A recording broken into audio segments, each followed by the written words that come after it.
Scared.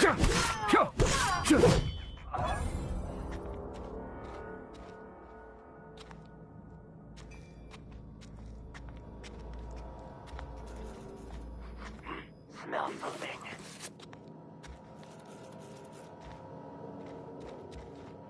Break you!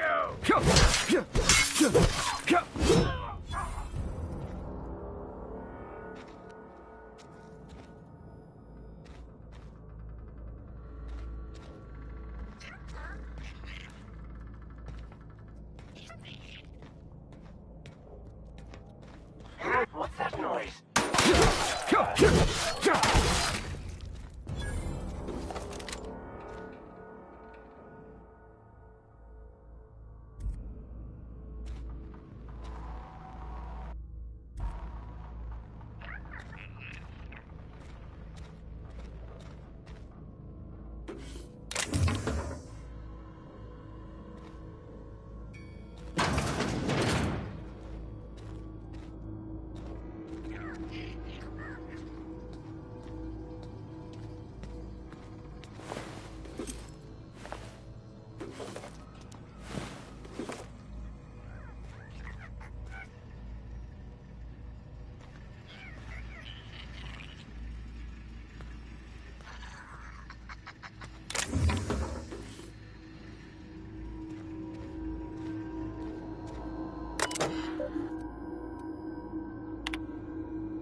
Almost lost a finger in the cannery today. Nothing I can do about that. I've got some time.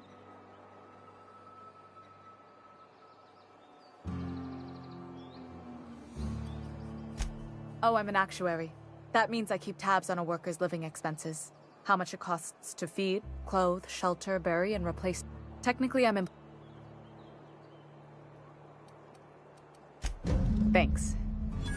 I'll see to it that this medicine gets to the people who need it. Here, something for your trouble. Nothing personal, but I hope we never do business together again. Don't want to make a habit of consorting with smuggler types.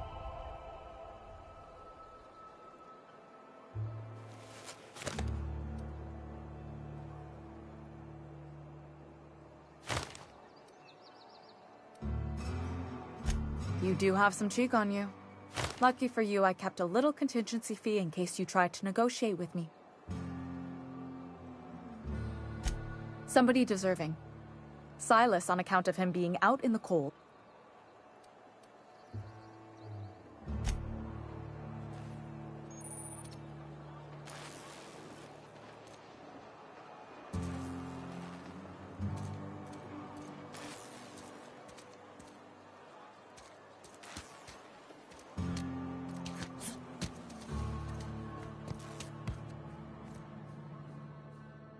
You wanna mingle, go try the can.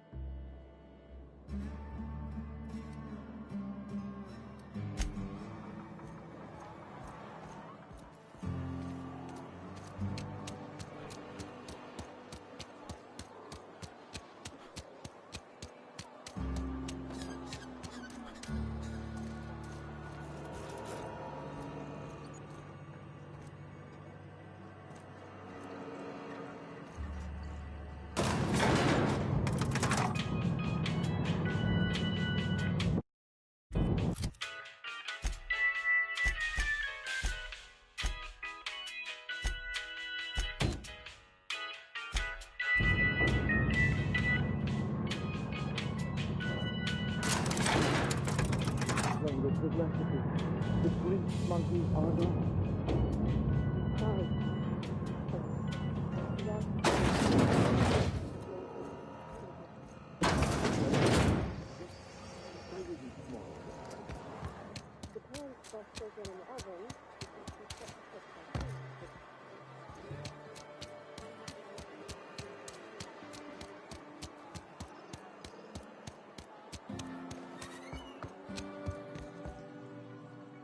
What can I do for you?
Bring us honor, soldier.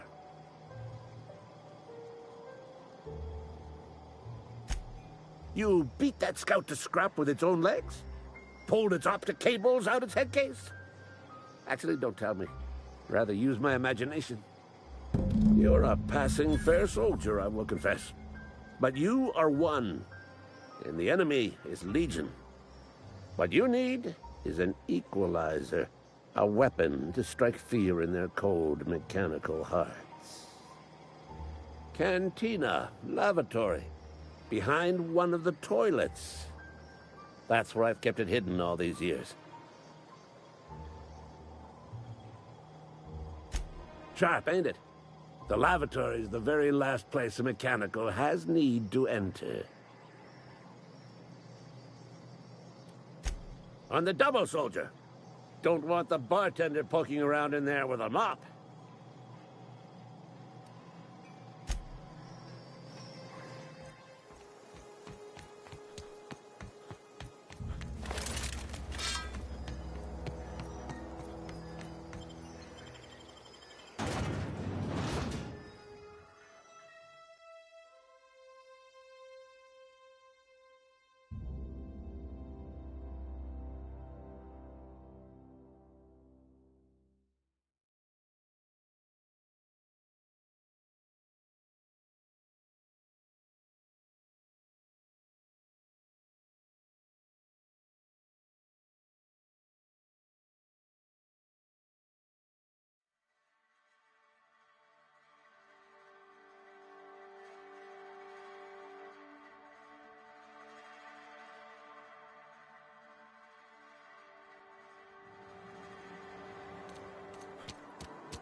Latest report?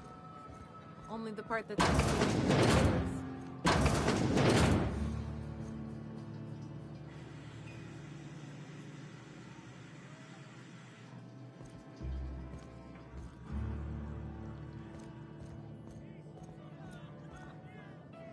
I don't know you.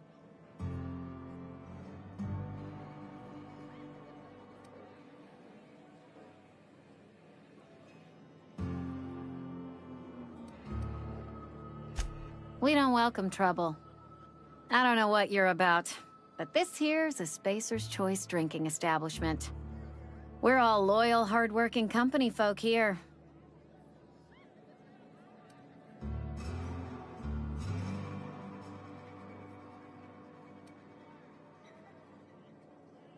You really think so? That's kind of you. I've been trying to keep the floors clean. You got no idea how long it takes to scrub the tiles. Guess I misreckoned you. Sorry about that. I didn't mean to be curt. We just got some problems lately. I can get you a drink if you'd like. Gotta ask you to enjoy your beverage within the premises, though. Can't risk you bringing a drink over to those deserters. You understand.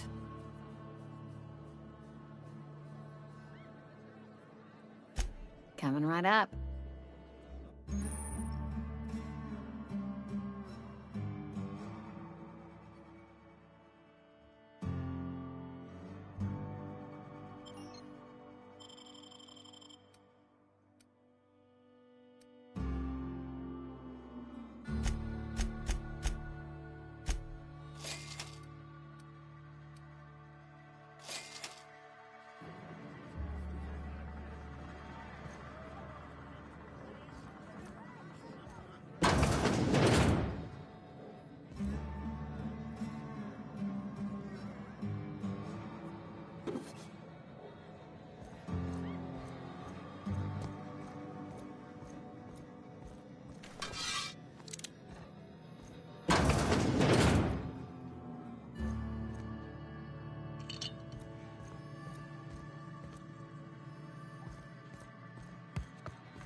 bring us honor, soldier.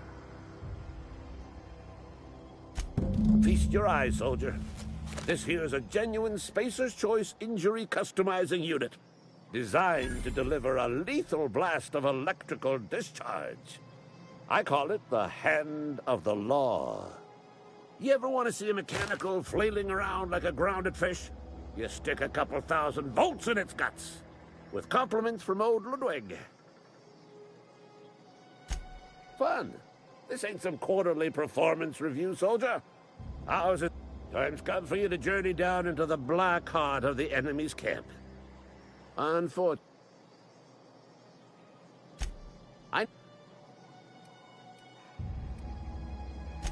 There's the rub. If a mechanical breaks down, the logic module fries, so you can't rip one out of its corpse. You're gonna have to find an intact model somehow.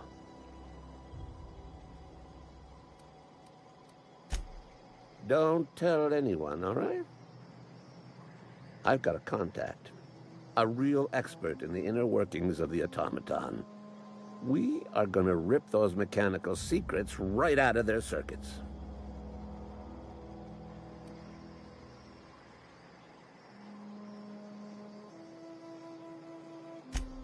Well, excuse me. What I meant was I'm going to get a contact. I didn't know I had to be all prissy about my grammar around you. If you die horribly, I will pour out a can of zero-G...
I'm sorry. I'll just be a minute.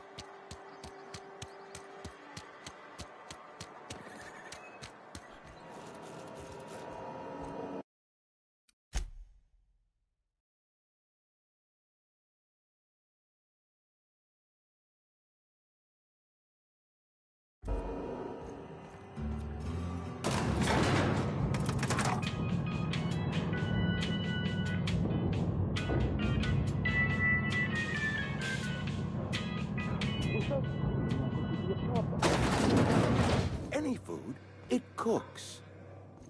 Yeah, but Beth... Seems we've got a guest. Really now, Parvati, I do wish you'd spoken up. I do apologize. I was given no forewarning of your arrival, or I might have welcomed you at the gates myself.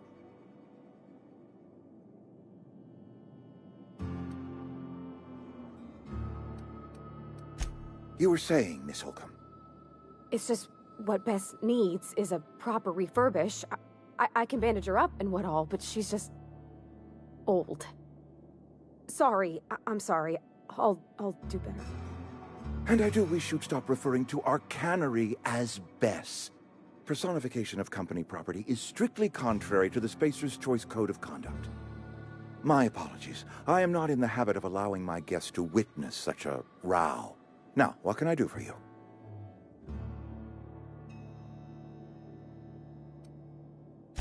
I'm Reed Thompson, Outpost Administrator. I cannot help but notice you are not in uniform.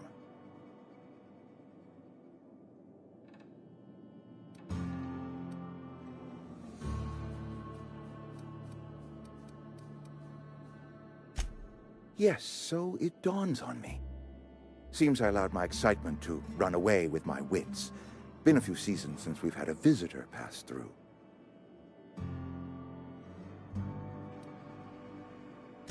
I understand. Your business is your own. Nonetheless, you are welcome in our little outpost. Outsiders are a rare sight in the Vale. If you are a freelancer, then I have use for you. There is pay to be earned, or supplies to tide you over, as you prefer.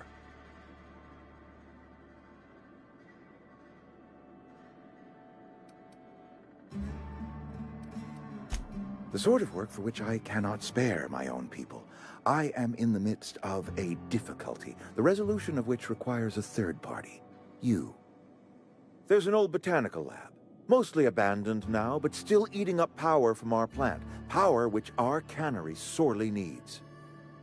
I need you to go to the geothermal plant and reroute power from the botanical lab over to us. Simple as that. I was not entirely sure how to tell you this. The botanical labs are not legally inhabited, but there are people who live there.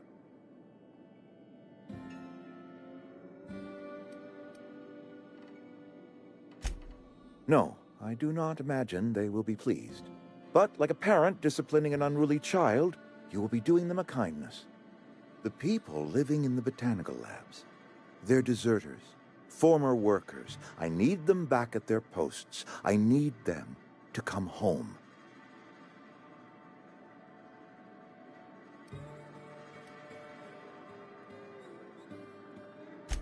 Good law, no, I don't want you killing anyone, least of all them. My hope is that by cutting off their power, you will convince those deserters to come back to town. Before you go to the plant, I want you to stop by the botanical lab. Speak to their leader, Adelaide. Tell her the power's about to go, and that it's time her band of deserters came back to town.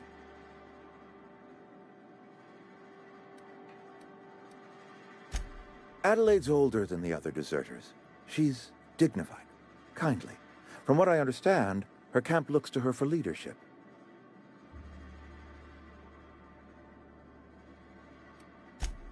That is not a hypothetical I enjoy entertaining. We need Adelaide back. Nonetheless, I will settle for the return of her followers.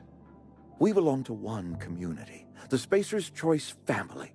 If we dissolve into factions, then we will all perish separately. Adelaide will understand that.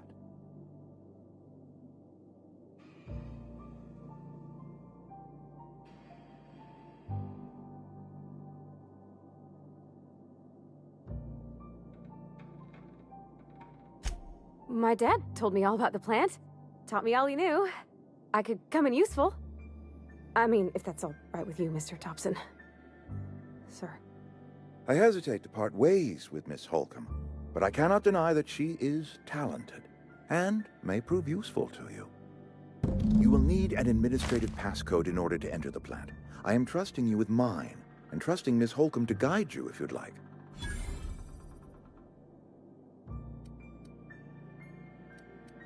Great! I got my wrenches and diagnosticators and hairpins and engine tape, so I'm all set. Well, I am glad to hear that. Best of luck to you, and thank you again for your help. It is a lot to ask of a stranger, I know.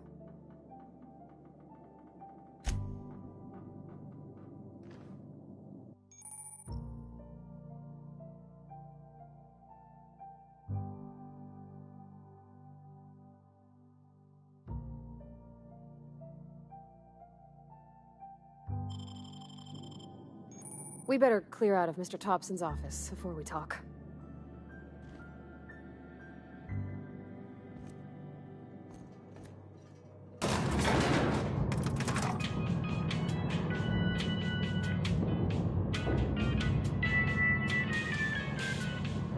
We better clear out of Mr. Thompson's office before we talk. Hey, mister, can we talk? Sorry. Can we chat? Sorry. You just want to get out of here. And you likely don't want to tag along like me. It's just, Mr. Thompson has his own view on matters, on account of it's his job and what all, but that's not the only side of the tale.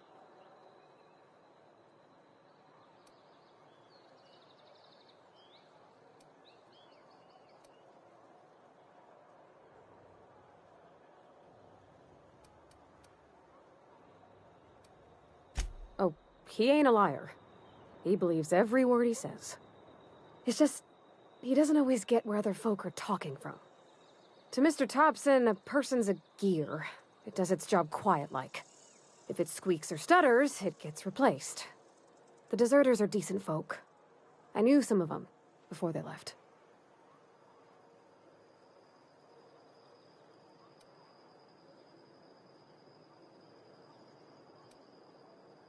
Miss McDevitt? Oh, gosh, no.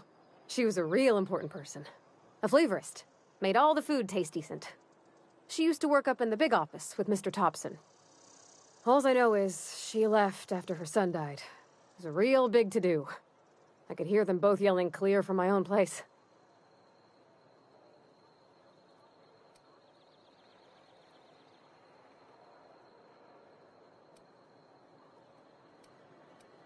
Can't say as I know. I wasn't there. The sound carried, but not the words. If Mr. Thompson ain't of a mind to tell you his own self, you'd best ask Miss McDevitt, if he can get out to her. I don't know anybody well. I mostly listened to them talk, kept my head down. Life's hard here, especially for them that don't fit in so well. We're one big Spacer's Choice family, but every family's got the one the rest whisper about. Mr. Thompson's aiming to take away their power. They'll have no lights to see, nor heat to cook. They'll be at the mercy of marauders, or worse. I think you should talk to the town's vicar about it. Max, his name is.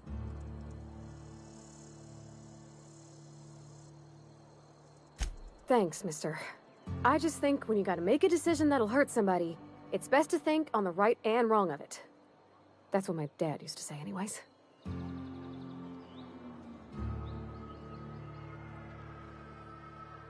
Yeah, huh?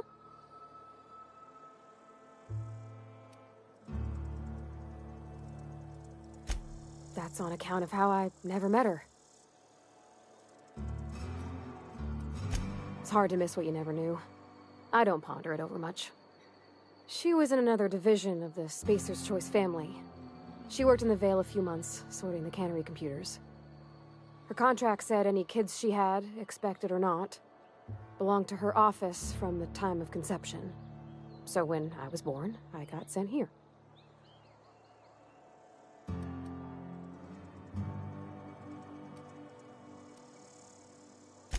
Well, I don't know about normal. Dad said she worked under some kind of special contract. It's sensible. Dad just fixed machines. She did some kind of crazy math, high-level stuff.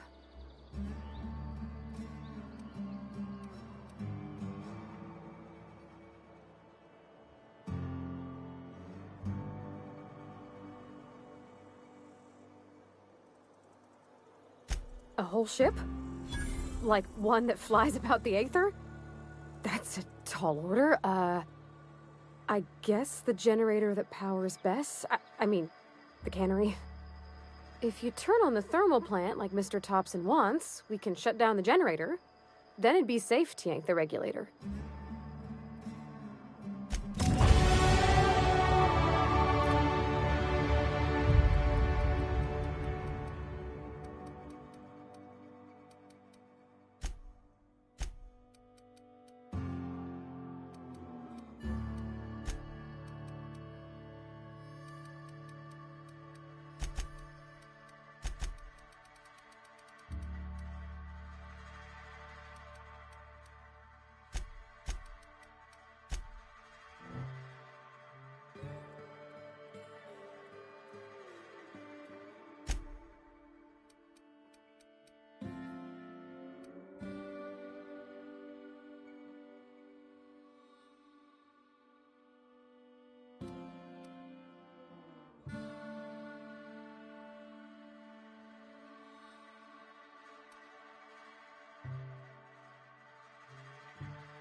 I'm going.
Oh, I always wanted to poke around in here. initiate. Here they come!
Something you need?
Mr. Thompson said to talk with Miss McDevitt before doing anything here? No!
work.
Nicely done.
away, Phantom!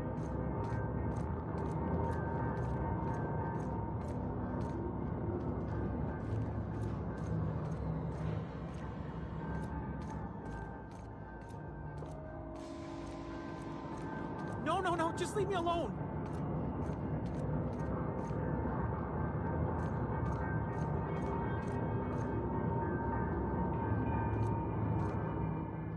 Go away, Phantom!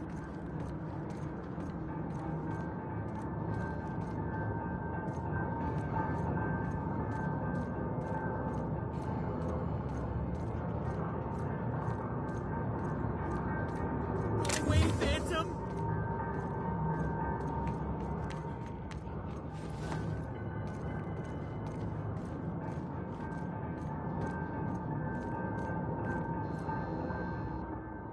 You're not real! You're not real! Get away from me, Phantom! Shoot! Scram!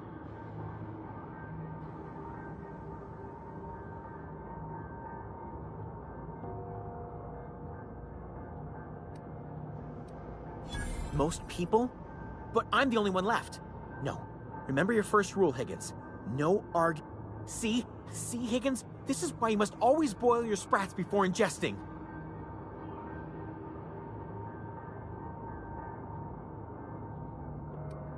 Clearly, I mistook you for one of the phantoms of my imagination, which terrorized me on occasion. Chester D. Higgins.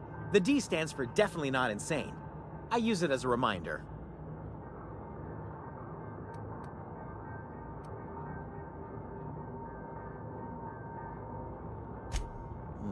Hard to say. By my reckoning, Higgins has been here somewhere between 2 weeks and forever. My recollection's a touch fuzzy these days.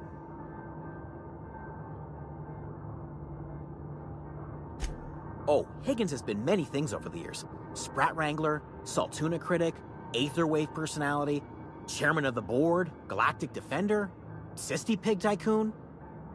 I've come a long way for someone who started off as a simple engineer right here in this plant.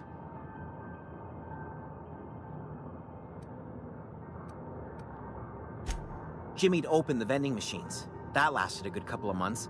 Eventually, I had to resort to more unconventional means of filling my insides.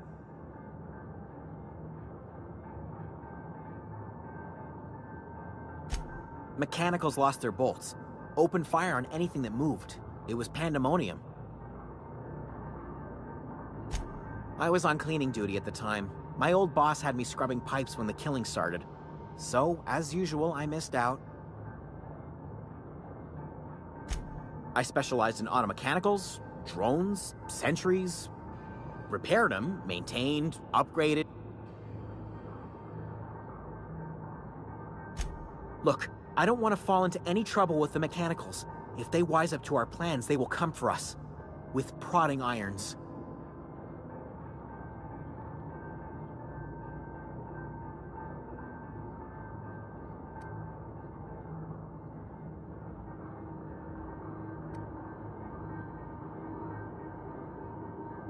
You know, you remind me of myself back when I was an intergalactic adventurer. I discovered a flaw. Their hostility levels were hardwired to maximum. There's no changing that, but you could rewrite their targeting protocol so they attack each other instead.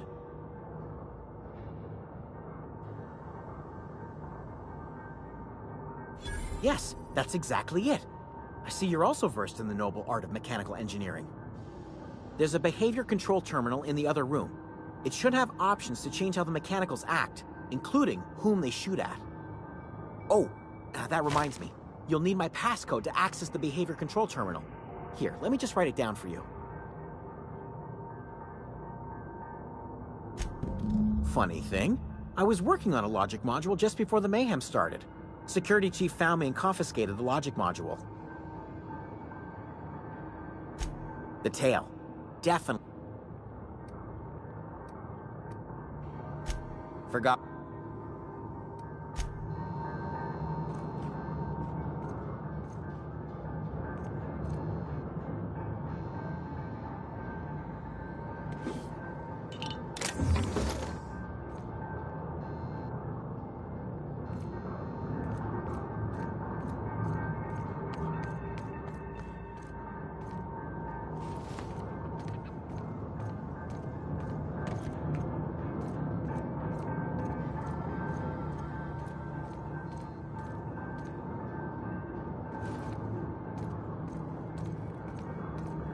wish I could.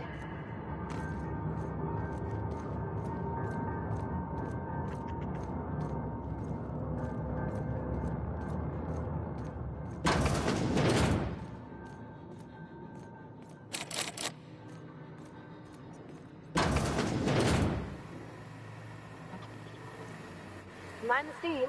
You're liable to get scalded.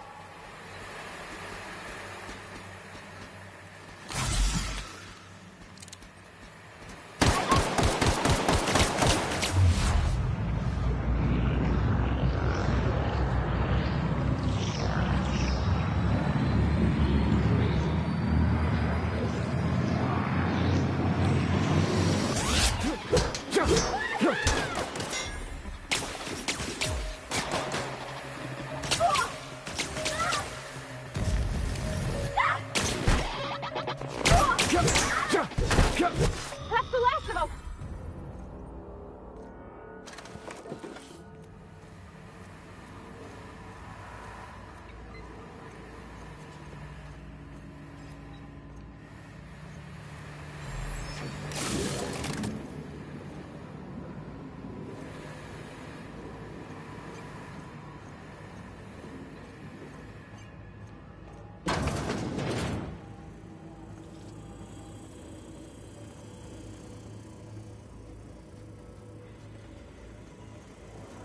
Oh. Get ready!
Incoming!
Bring us honor, soldier. Bang up work, soldier. You're a credit to your uniform. Oh, that reminds me. Gotta look into getting us a uniform. So this is it, then. I would reward you with the gratitude of the Resistance, but I'm guessing you want something...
Wonder if the plague's ever gonna... Had your rations yet? Oh, I cut my own hair. What can I do for you? Oh? Am I in the company of a fellow doctor?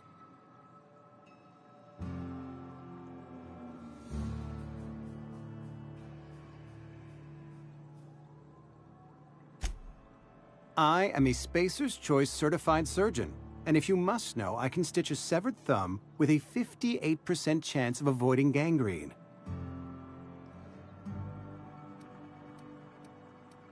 Go ahead. The plagues... I would... Company...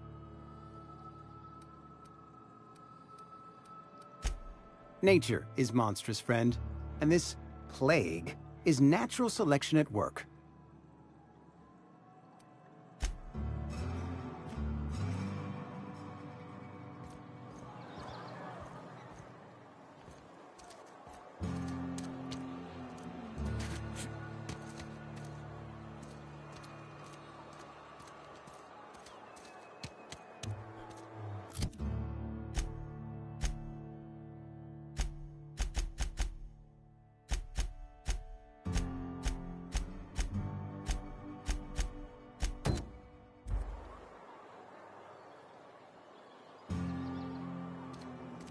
Heard something outside the walls today.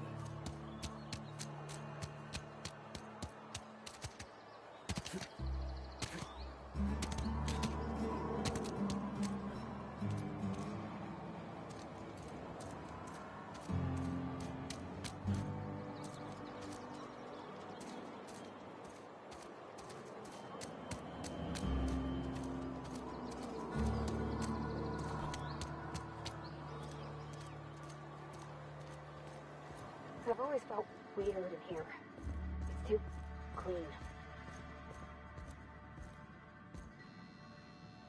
Yes, what is it? You're an outsider. Fantastic. Vicar Maximilian de Soto at your service. Or Vicar Max, if you're the sort who prefers brevity. And Ms. Holcomb as well. How rare to see you out. And with a complete stranger. Curious. Just tagging along, Vicar DeSoto. Don't mind me. I so rarely get new people to talk to. Name your poison, anything at all. Spiritual counseling? This season's tossball predictions? The quickest way out of town?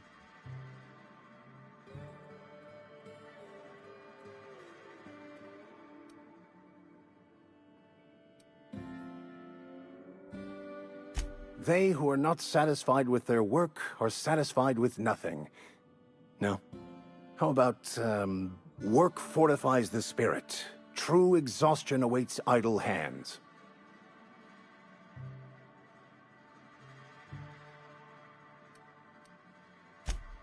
The OSI teaches that the Grand Architect set a perfect system in motion at the beginning of time. Contentment is found by accepting one's role in that grand plan.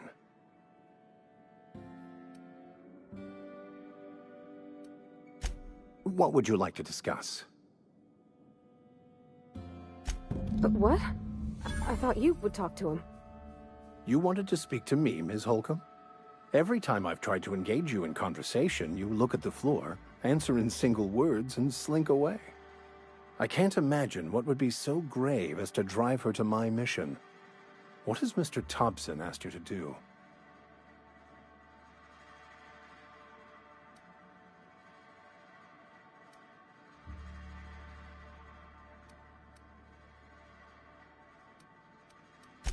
Depriving them of safety from the marauders and wildlife. I can see why that troubles you. Miss Holcomb has a soft heart. Always has, if you believe the talk. Assuming your goal is to save as many as possible, then you should bring everyone together. Send the power to Edgewater and convince the deserters to return to the fold.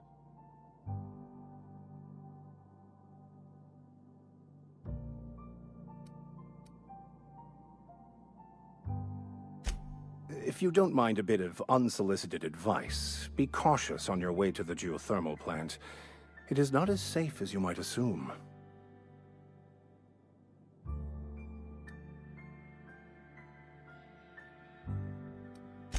One of the reasons I transferred here was to fulfill my duty in hunting down banned heretical texts. I happen to know such a book is, as we speak, tainting a collector's library in Emerald Vale. However, the collector's residence lies outside the town's walls. My retrieval efforts have been thwarted by marauders who have overrun the property. Should you fare better than me, I'd pay a handsome sum for the book.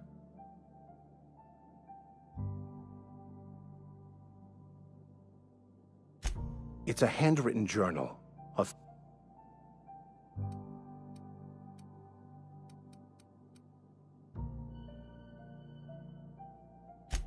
It is not only a beautiful relic of a bygone time, not many in this colony could understand its true value. Should they ever... Thank you. If you retrieve it, you can always find me here.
3 switches. That'll be easy enough.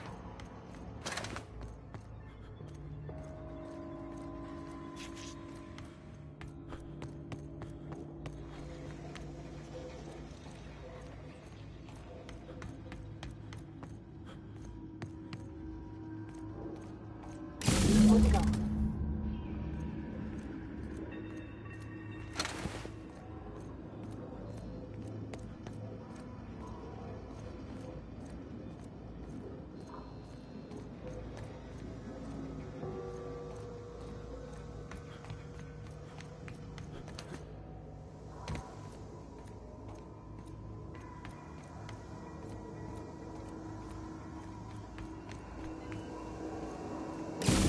Last.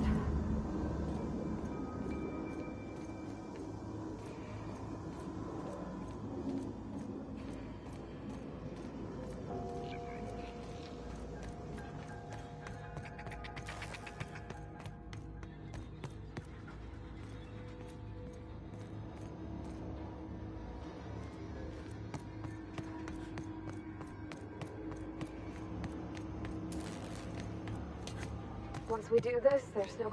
Hey, listen. Sorry, I know you're in a hurry. I know you want your power regulator and all. I just feel like we should go talk to Adelaide. If we're gonna kill her power, least we could do is give her people a fair warning.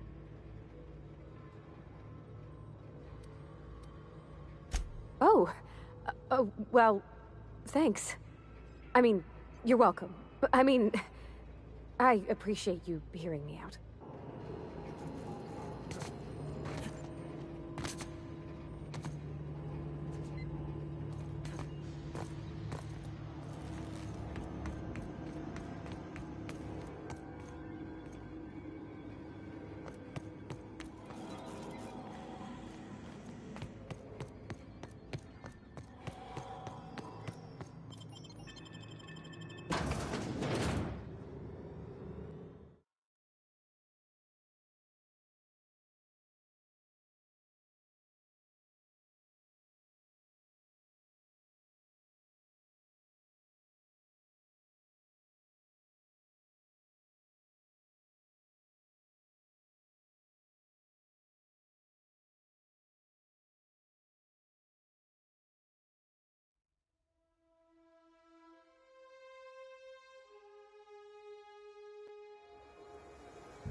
Move along, stranger.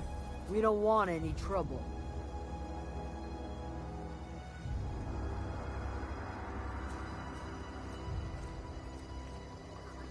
Yeah, go ahead and ignore the lady with the gun.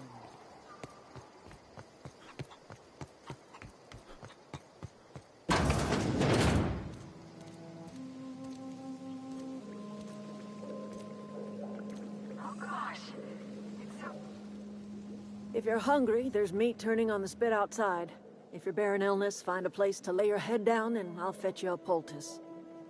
Whatever your troubles with Edgewater, leave them at the gates and be welcomed here. Any questions, dear?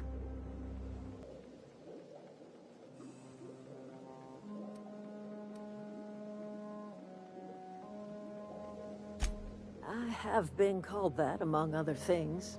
Green Thumb, grandmother, the strange old lady who keeps flowers. But yes, Adelaide will do just fine. Excuse me, Miss McDevitt? Sorry, it's just... You got such pretty trees in here. Why, thank you. You're Robert's girl, aren't you? I remember when you were but a sprout. Thomas speaks of you often. Are you staying long? You should try some of my tobaccorn tea. I brew it in an old spittoon, but it's been cleaned.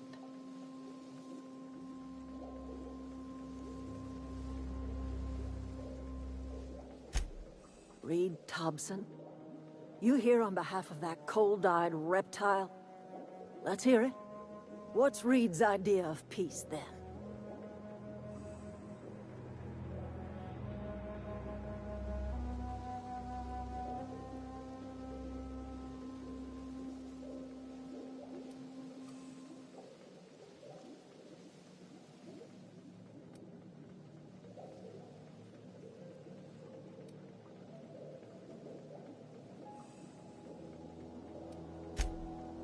Make amends.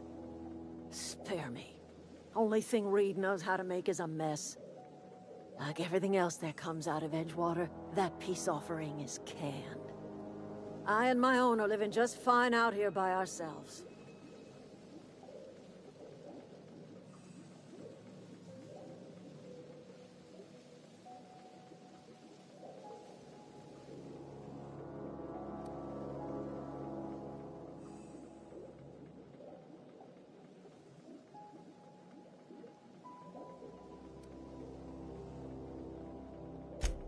He would do such a thing. The question is, why would you agree to his plans?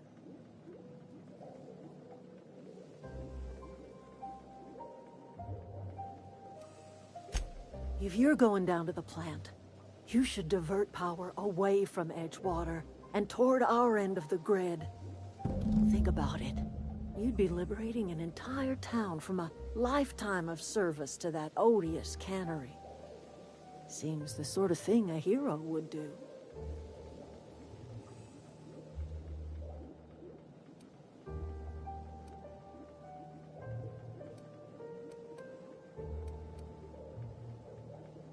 You've seen that miserable excuse for a town with your own lamps. Hollowed out workers laboring their lives away at the cannery, living off whatever scraps Spacer's Choice throws them. You know that's true, don't you, Ms. Holcomb? Your father died of overwork. His heart gave out. He was tired all the time, sure, but he was old, ma'am, and he raised me all by his lonesome. Look what they did to this child. Lost her family to the company, and still she defends them.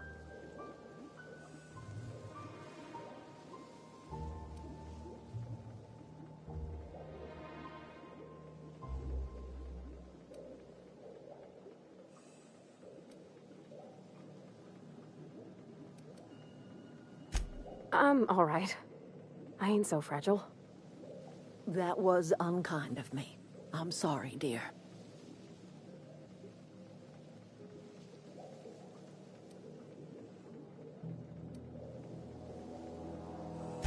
Life in Edgewater grinds to a halt. The cannery shuts down, workers desert in droves, and our own little camp grows and thrives.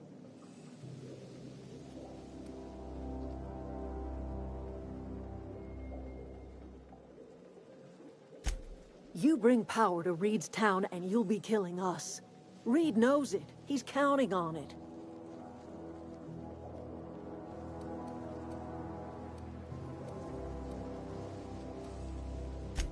I trust you will listen to your conscience. Something you need? You mean about the mission being too clean?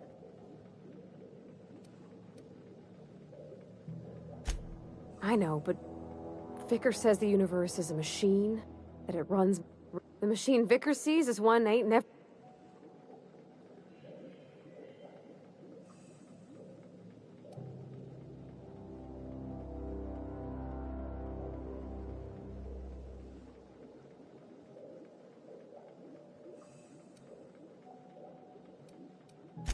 fixing the universe is a job for somebody way better.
A friend of mine died a couple weeks back. Still ain't back. If you're falling sick, I don't want... Something got you down?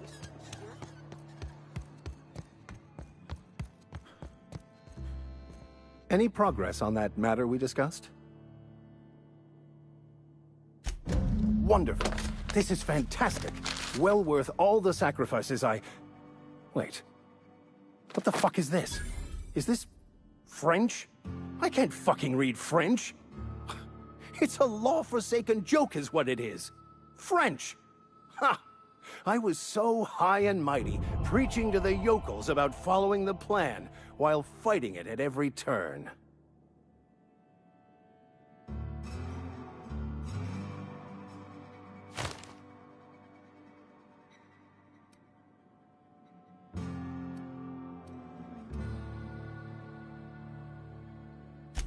There is little more important than such a precious, rare text. I've spent my life searching for the keys to unlocking the secrets of the universal equation that underlies the plan. I had hoped this book held some of those answers.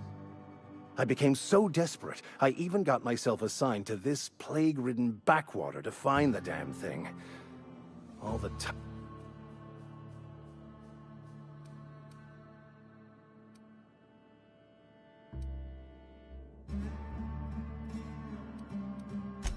Yes, you're right. Such are the workings of the equation. And I've only my own hubris to blame. I certainly never planned for this contingency. But that's neither here nor there. What I need to do now is to find a translator, obviously. But to do that, I'll first need to secure transport. You have a ship. Perhaps I could make myself of use to your crew.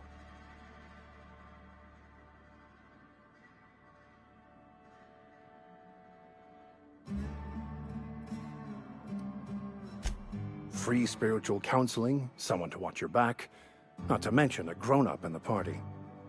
I'm 28. Exactly. I'm pretty handy with a toss-ball stick, or any blunt instrument, really. I'm also a passable gun hand, if it comes to that. I can usually talk my way out of conflict, though. Oh, I'm fairly competent at hacking computers as well.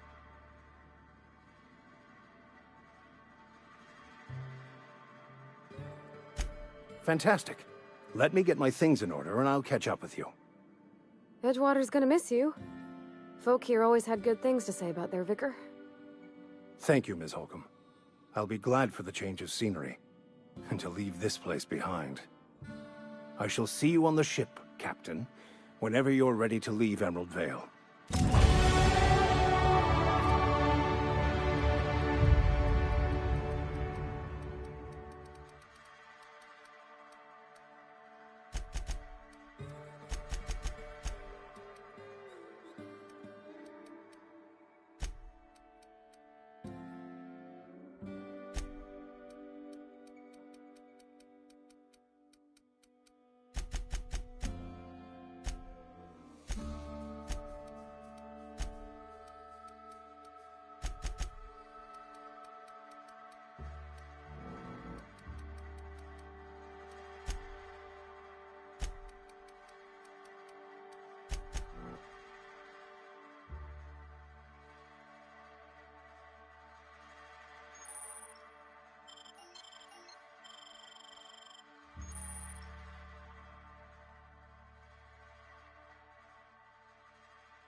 So, that's Thomas. He used to follow me around before he left the cannery.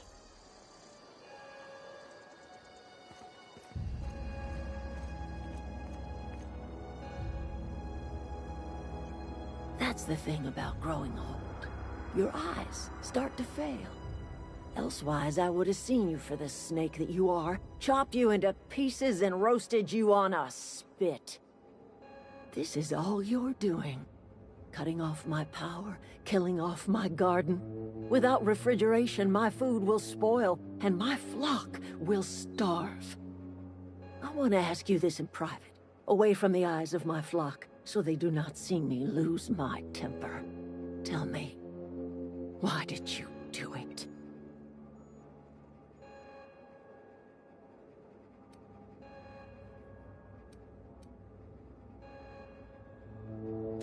You killed my garden, destroyed my community, sentenced my flock to a lifetime of slavery in Edgewater for a power regulator. Well, shit, I wish it was personal. Go talk to Grace and Thomas. Look them in the eye and tell them their life here is over, and the only thing left to do is go back to Edgewater. This is now your responsibility. And you tell Reed Thompson that I will never return to Edgewater. I would rather die among my flowers than live under his management.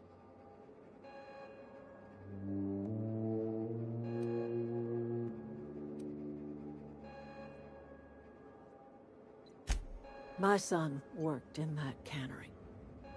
When the plague started coming, he was one of the first to fall sick.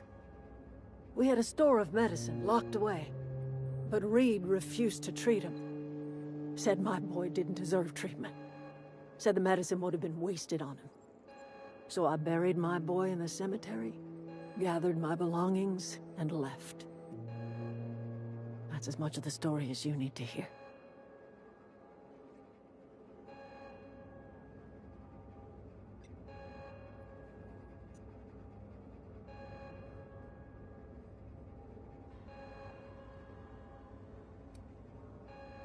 As long as Reed is still in Edgewater, I will not return. Those... You offering to kill Reed if you must.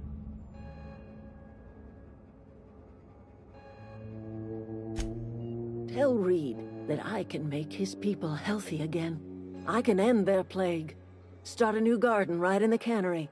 3. Tell him how I've made the Vale bloom again. The secret is human corpses.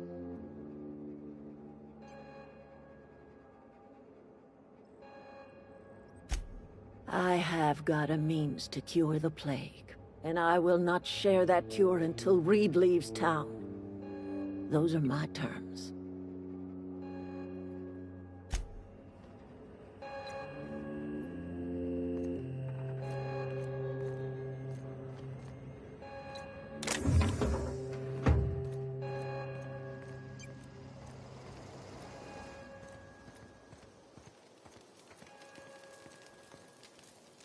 One of us... Everybody keeps staring at me. It's not my fault the power's dead. Whoa, Miss Parva... Are you, are things safe out? Great, just great. I've been trying to keep stuff running, just like you. Oh gosh, no, I'm just along with this. I've seen you wandering around here. You don't look like you're coming from...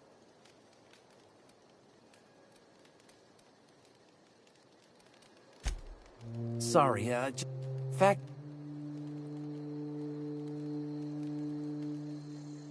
I'll take all the help I can get. I set my mind to learning the craft of the engineer, you see. I want to make something of myself. You ever heard of the Young Spacer's Guide to Mechanical Engineering? Comes in a set of 3. If I had my hands on one of those data pads, I could teach myself the ins and outs. Those are good. My dad kept a copy with him when he was working in the cannery. I know the old community center kept a copy. Should find another one back in town. If you could find me even one of those pads, I'd be greatly obliged.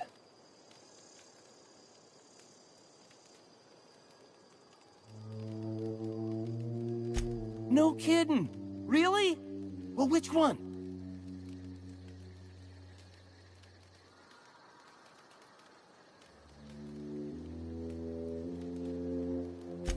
The geothermal plant? Now that is just incredible! You really went exploring down there? Adelaide always told us it was... I appreciate you going through all that trouble. In fact, I put aside something special, on the off chance that somebody'd search out those data pads for me. Sure.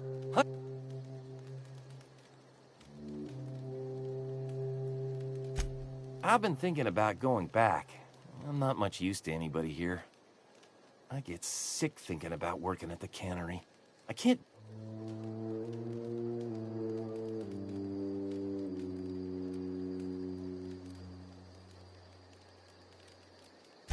You know something? I think you're right. The town could use another engineer, and I'm on my way to becoming one. I could do a lot of good in Edgewater. Maybe even keep a garage of my own with a little workbench and my very own toolbox. It's just... Adelaide's never gonna forgive me. Not in 100 years. I go crawling back to my old life in Edgewater, and I'm as good as dead to her.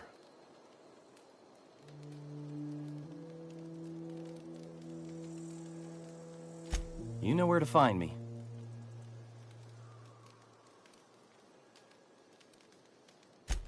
I expect we got no choice. Edgewater needs us back, and... You okay with this, Grace? Zoe's still out there. Don't much care to leave her unaccounted. If you find her, could you let me know? We'll be waiting in Edgewater. Just give us some time to gather our personals and say our goodbyes. If you run into Reed, you tell him we're coming back, yeah?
You're safer inside the walls.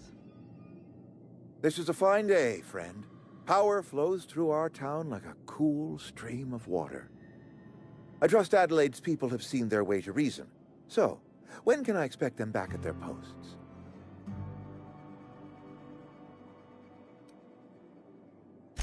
Go ahead.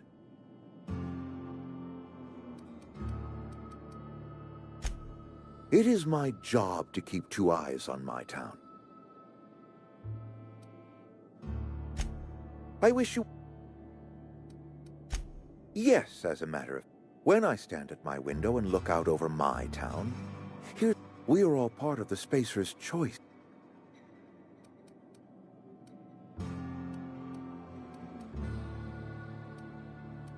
Go ahead. Adelaide was our only flavor specialist. We are a Saltuna canning institution. Saltuna without flavor is like a cysty pig without tumor.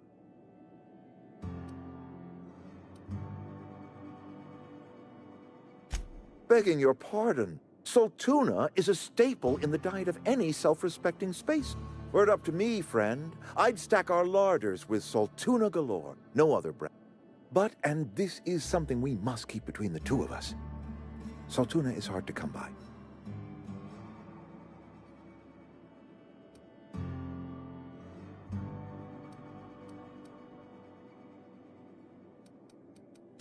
Oh, we've scavenged together some organic material from the surrounding environs. Mostly organic, mostly local mushrooms. Some of which possess a texture akin to a well-boiled slab of Saltuna. The difference is all but impossible to detect to any but the...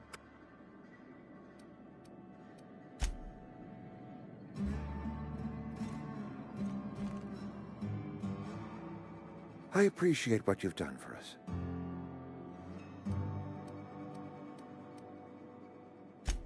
That's good enough for... We are in your debt. I am authorizing you for a discount on all official Spacer's Choice products, courtesy of the people. By...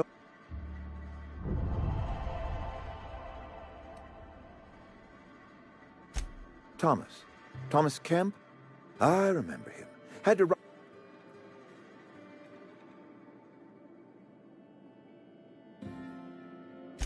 He tries real hard, Mr. Thompson. This is something he wants to do. That'll make him twice as good. I will give him a chance to impress me. If he knows his way around a toolbox, I may have a place for him in the Holcomb workshop. This whole fiasco is not one I am keen on repeating.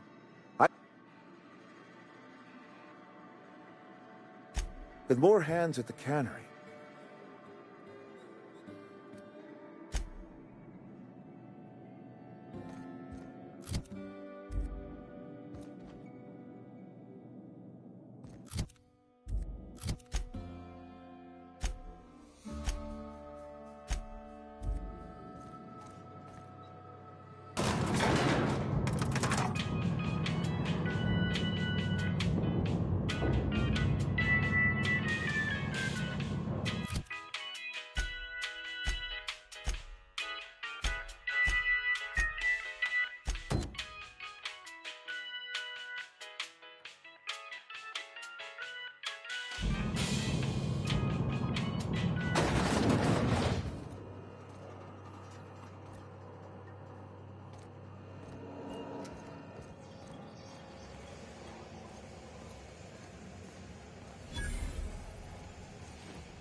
This was a nice family, you know, while it lasted.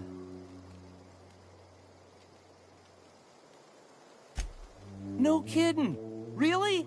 Well, which one?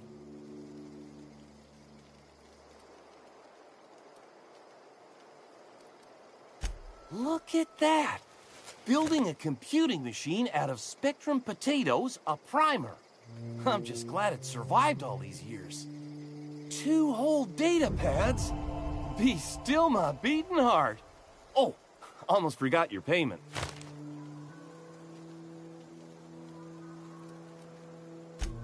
Well, don't keep me in suspense. Ain't that just ironical? If I'd worked a little longer back at the cannery, I might have found this myself. That's a complete set. All 3 parts. I'm gonna be the greatest engineer Halcyon's ever seen.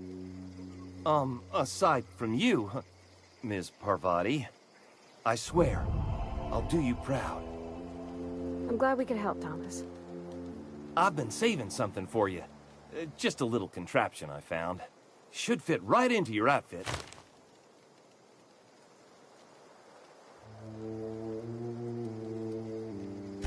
What's on your mind?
Wish we had some better rations.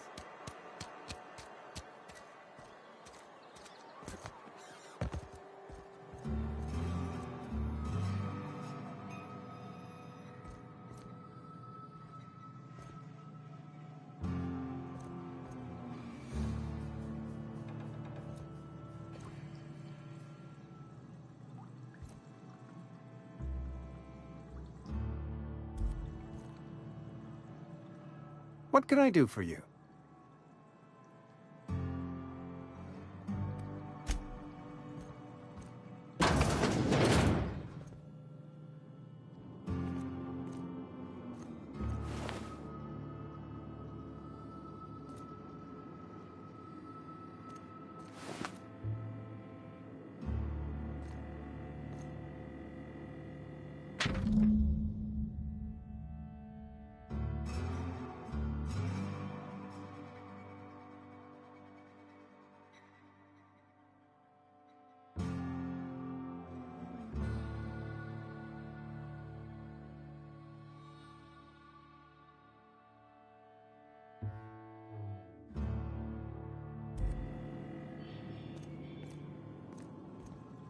What can I do for you?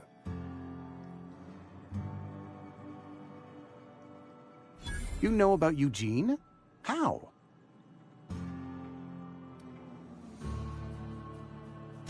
You probably heard it from one of our local gossip mongers. Eugene's golden teeth were a family heirloom.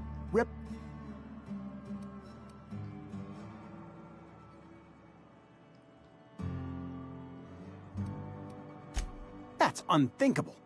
Eugene's body and all rare earth minerals contained therein. I can't ask Silas to dig up a man's body.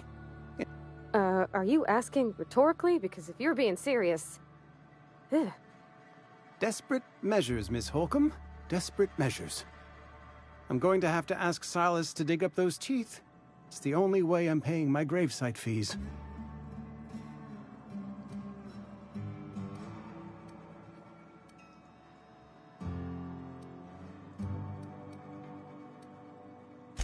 The good Vicar Maximilian and I have never quite seen eye to eye. Here you are. Gravesite papers affixed with my signature, and an... Eugene was not a suicide. He put a... I was the one who prepared Eugene's body for interment. Eugene... We can all thank our lucky stars that young Eugene was hopped up on medication and suffered its predictable side effect. I included it all in my official report. I'd like to...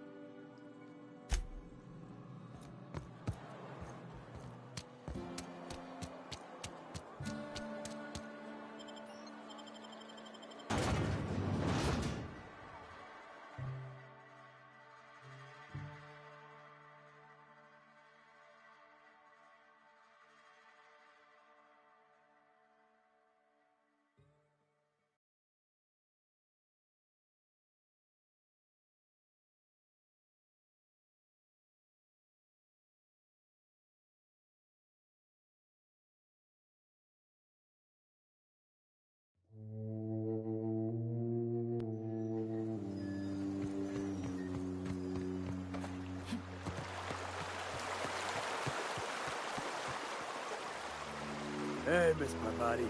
Come for a visit? Lovely to see you about, Miss Parvati.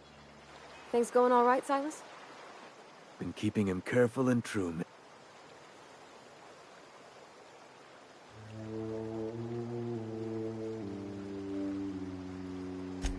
Best to ask her yourself.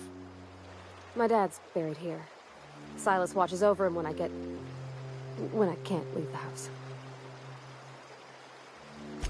Oh. Well, thanks. Something I can do for you?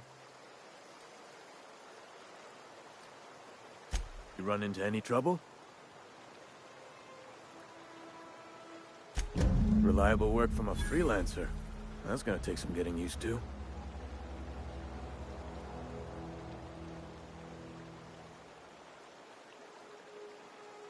And I'll buy you a drink sometime.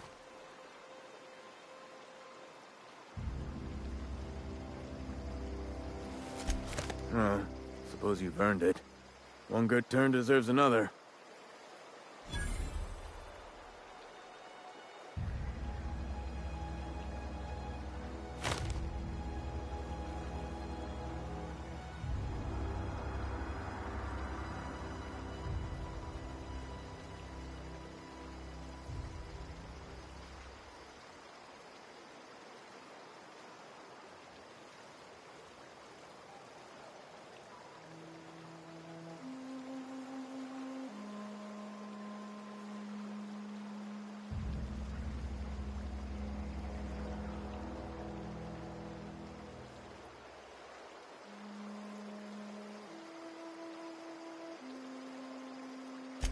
Abernathy was sick? With the plague? That's just... What? I needed his fees.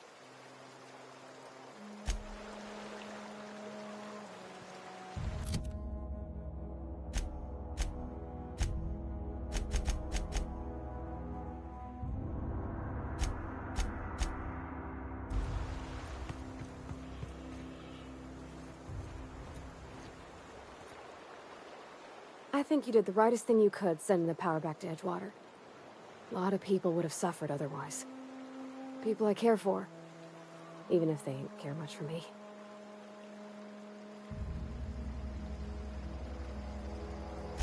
He's just interested in fixing stuff. He always used to follow me around, asking me to explain what I was doing.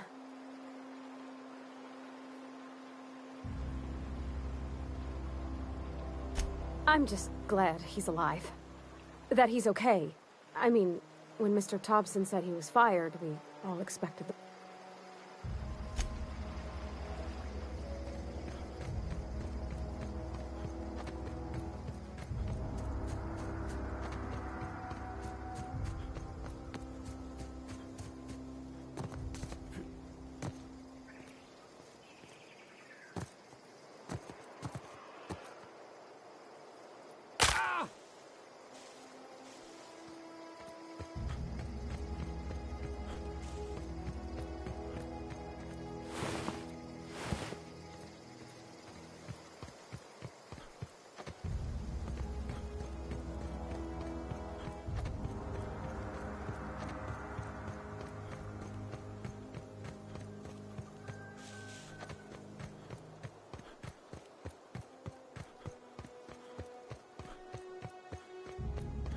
Is this your ship? Oh my stars, she is just so handsome! Does she have a name yet? What's her drive model? Oh, gosh. Listen to me babbling. When I was in Edgewater, I dreamed of flying on a real ship. Working on a real engine.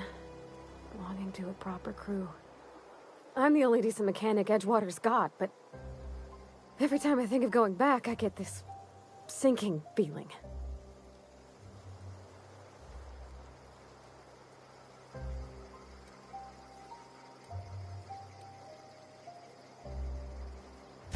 I worked on the occasional supply coach in need of repairs.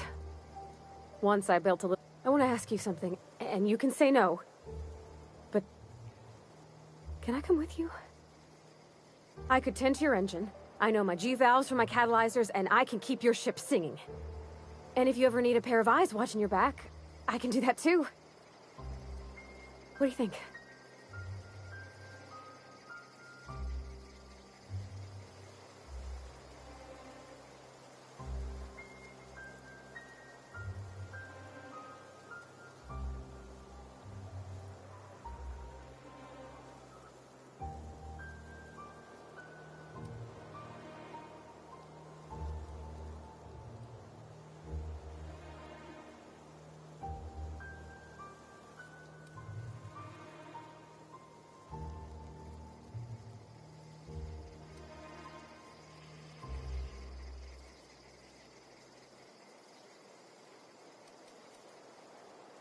Yes!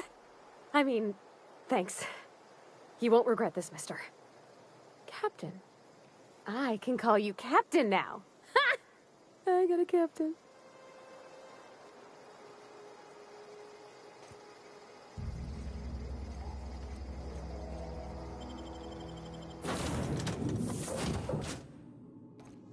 Well, I certainly am looking forward to flying on a ship named the Unreliable. I'll just head upstairs and claim a room.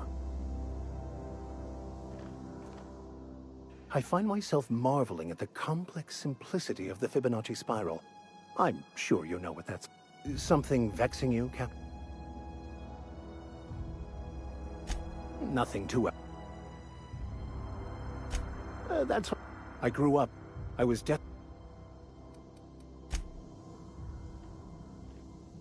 Where are we headed?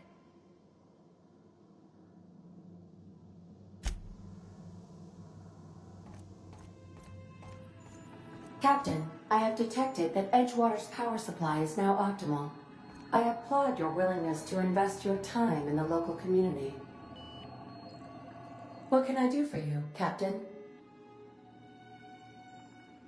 Do you know how to install a power regulator? Outstanding, Captain.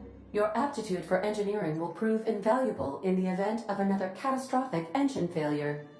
Our engine room is located behind you, across the cargo bay, up the ladders.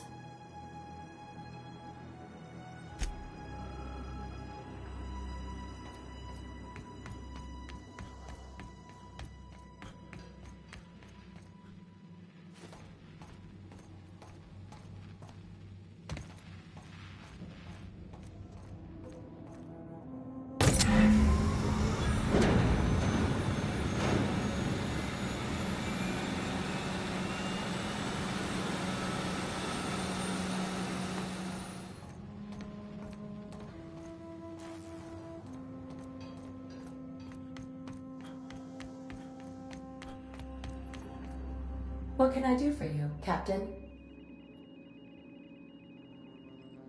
All systems are operating within acceptable parameters. I am prepared to bring the Unreliable into low-altitude orbit. This should prove an adequate test of our flight capabilities.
We have received a communication request from Dr. Phineas Wells. Aha, there you are. Hale and hearty, and captain of your own ship. I see you're putting the Unreliable to good use. Shame about her former captain. Horrible way to die. How are you feeling, by the way? I lost track of you in that cave back there. Experiencing any, unnatural drippage? Perfectly normal side effect of thawing, I assure you.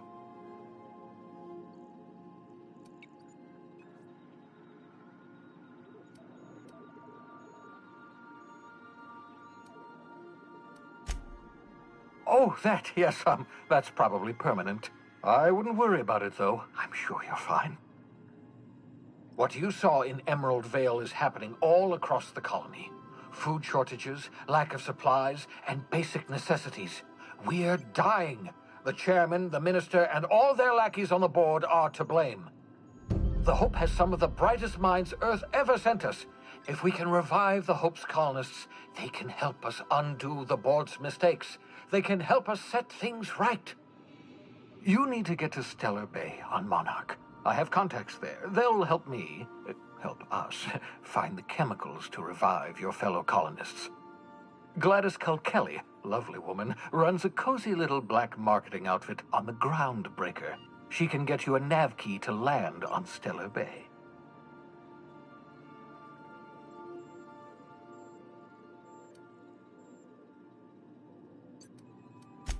Strictly speaking, Monarch is a moon, terraformed badly, and almost completely lawless. You'll love it. Captains don't fly their own ships, you see. Your navigation terminal handles the, navigation. Think of a nav key as a set of flight instructions.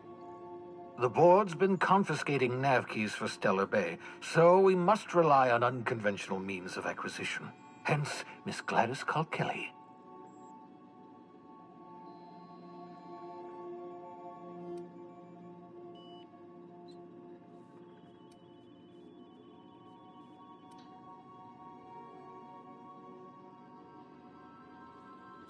Gladys and I have been doing business for years. Her smuggling credentials are unimpeachable. If anyone... Excellent. I'll send her a wireless. By the way, I gave Captain Hawthorne a disguise apparatus of my own design, cutting-edge technology years ahead of its time. I call it the Holographic Shroud. I'm sure it will prove remarkably useful to you. You'll find it in the captain's quarters.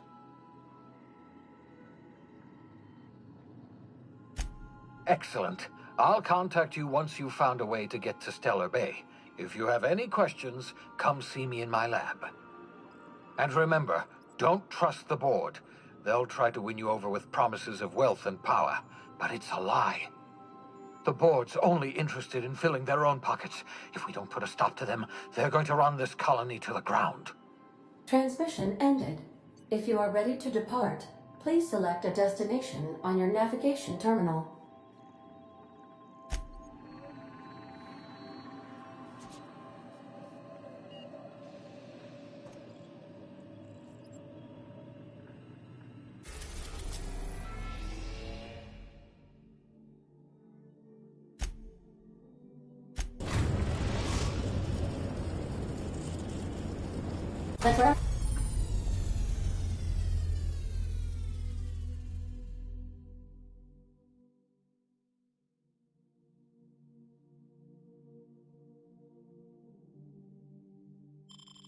The Groundbreaker has approved our request for docking, Captain.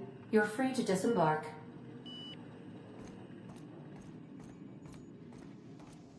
Can we talk? Hey, Captain. I heard that Groundbreaker's got a real good engineer. A lady named Junlei Tennyson? I was thinking that maybe I ought to meet her. If you got time to swing us by, I mean. I don't got much experience fixing actual spaceships. I bet you a can of Borston beans she could teach me all manner of stuff.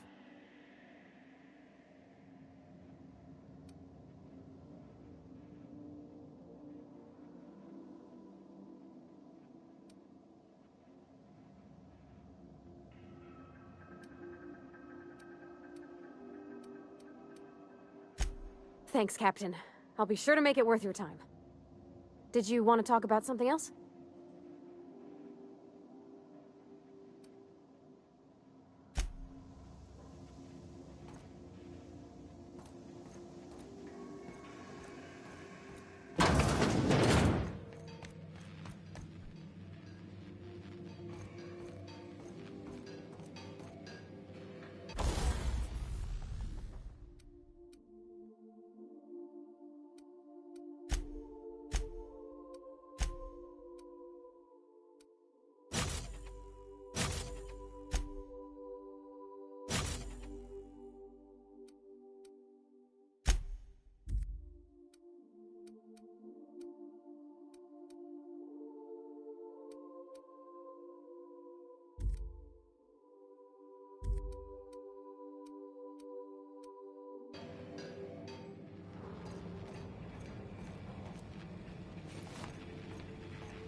Just to warn you, we may have a bedbug infestation. I am...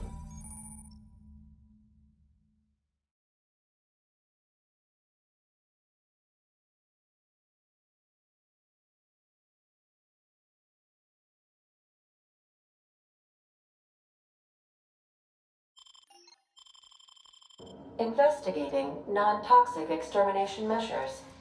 Non-toxic to you, I mean.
Captain.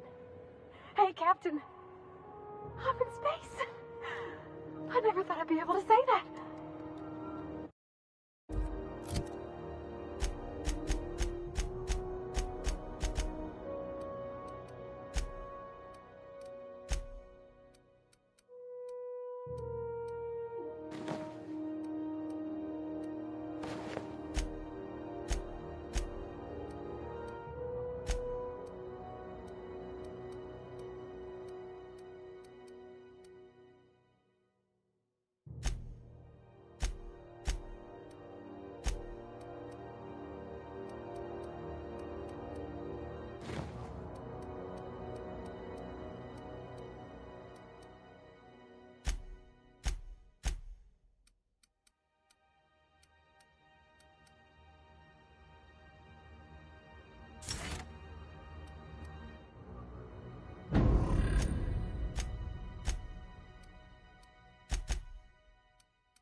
That's not the point.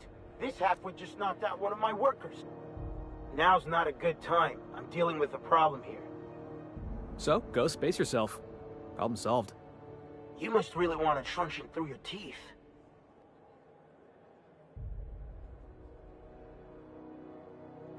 Do what you want. I'm done here. Whatever you heard, it's all true. I had this foreman, right? Guy never liked me, always trying to get a rise out of me. But I keep my chin up, right? Be the bigger man, I tell myself. He's a Spacer's chosen man, though. So when the Chosen beat my Rangers the other night, my foreman comes swaggering up with his head full of boasting.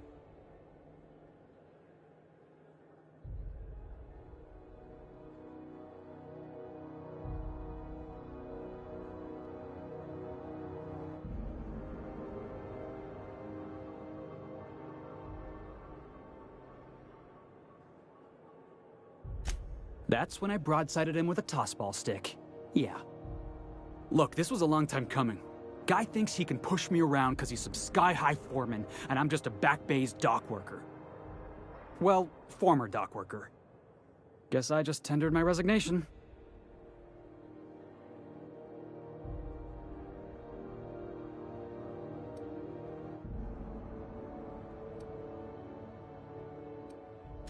Yeah, I reckon you're right. Imagine me wasting my life loading boxes, unloading boxes, watching the ships. Hey, not for nothing. But I saw you wander out of that ship over there by the dock. Wouldn't happen to be yours, would it?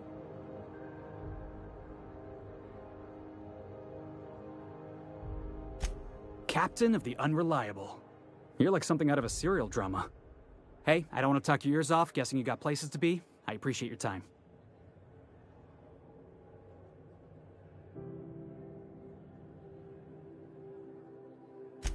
Felix Millstone. Pleased to make your acquaintance. See you around, boss.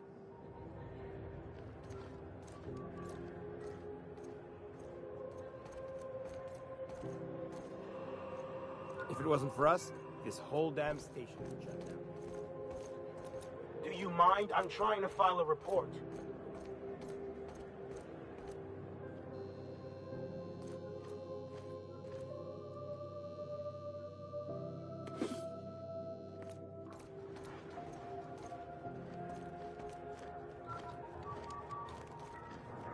Move along. Mechanicals all over, but they still got... Careful where you smoke. The crew bills us for air filtration.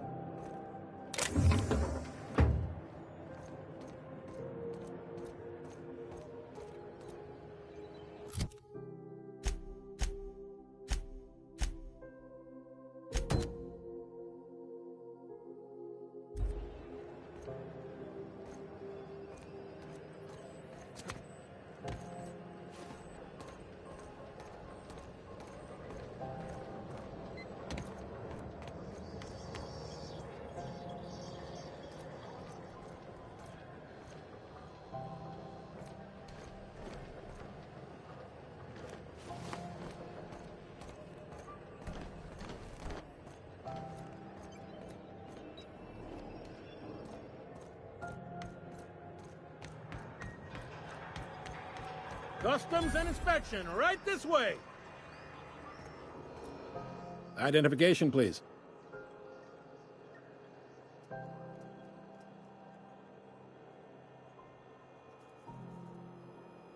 Captain Hawthorne, you said. Let me apologize in advance. I'm about to ruin your day.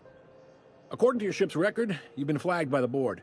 Your ship will be impounded until such a time as they see fit to lift it. But we've hardly been out of Edgewater long enough to get in trouble. Well, isn't this wonderful? The captain's done something to get on the board's bad side.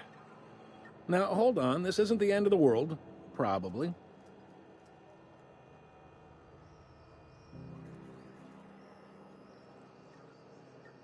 You'll want to take it up with Udom Bedford, our board representative here on Groundbreaker. His office is located along the starboard wall of the promenade. Shines like a Byzantium commode. You can't miss it. Access to that information is above my pay grade, and I've turned down 3 promotions, so it stays that way. I shouldn't be mentioning it, but what the hell? This here, impounding your ship, it doesn't happen much. The board knows we don't take kindly to their interfering in our operations. If I had to take a guess as to why, you must have riled up someone important.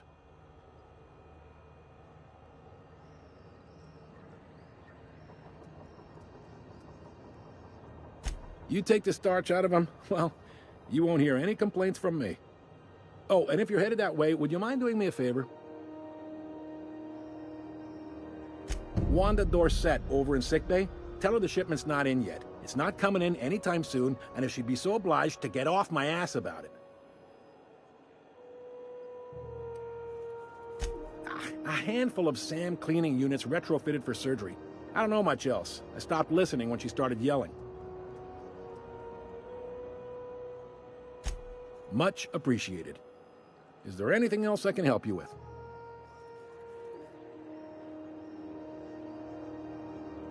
The fence. You'll find her in the rest and go, on your left when you enter the promenade. Make sure you bring an empty belly. Maybe. Most of the shipping traffic in the system passes through Groundbreaker. Every couple of months, we even get a big interstellar freighter. Two biggest operations are the board. That is, Halcyon Holdings and Sublight Salvage. But there are independent operators around the promenade deck. Most of those jobs are going to take you off station, though.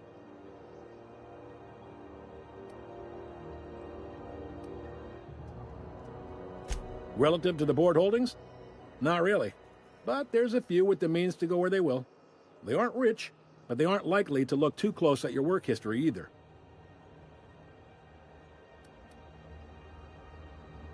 They strip the parts from derelict ships and abandoned outposts. There's some that say they make the derelicts and encourage folks to abandon their steads. Sublight gives me the creeps. I've known folks who went to work for them and just vanished. They're on the promenade run by a woman named Lilia Hagen. I'm only telling you so you know to avoid them.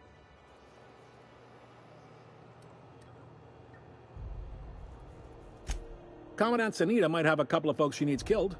Bad folks, I mean. Not regular folks. She'll be at the security desk behind me. Chief Junlei might have an... No kidding? I'd love to get a look at this old girl's innards. I bet they're real twisty and weird. In a good way.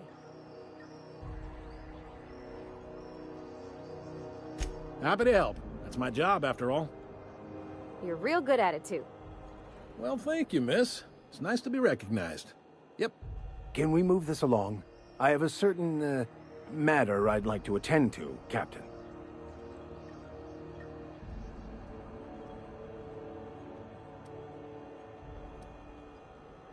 Are you pulling my leg?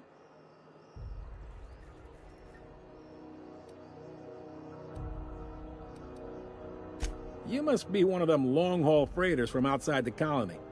Well, I won't hold it against you. Goes like this. Back on Earth, before the crossing, the powers that be were selling off stakes in distant star systems they thought had potential. A bunch of companies decided to throw in together and form the Halcyon Holdings Corporation, then buy up the rights to this here colony. That group's what we now call the Board.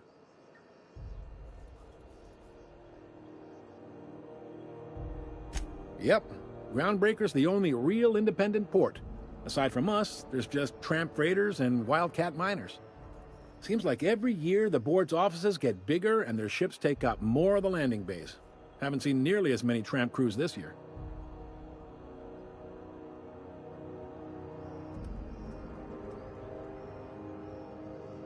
Sitting around drinking whiskey and smoking cigars, yeah, probably. Can't say for sure, of course. Doubt I'll ever see the inside of it myself. Glad to help. All right.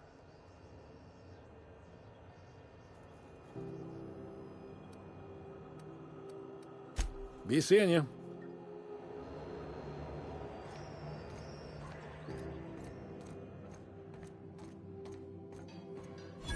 I picked up this weird signal the other day. It was coming from Monarch. Here we go again. No one lives on Monarch. It's a wasteland. You're hearing things.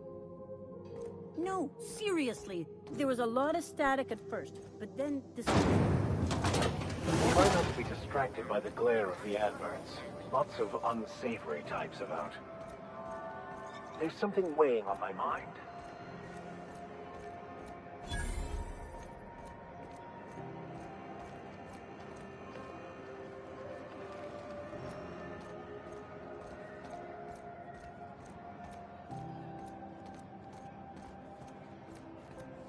Go back to Byzantium, you gold-plated bastards.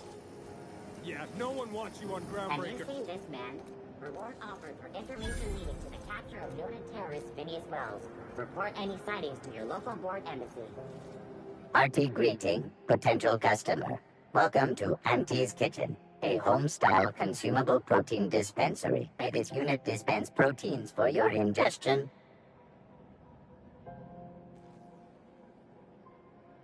Beginning dispensing sequence. Please unblock all relevant facial protein ingestion tubes.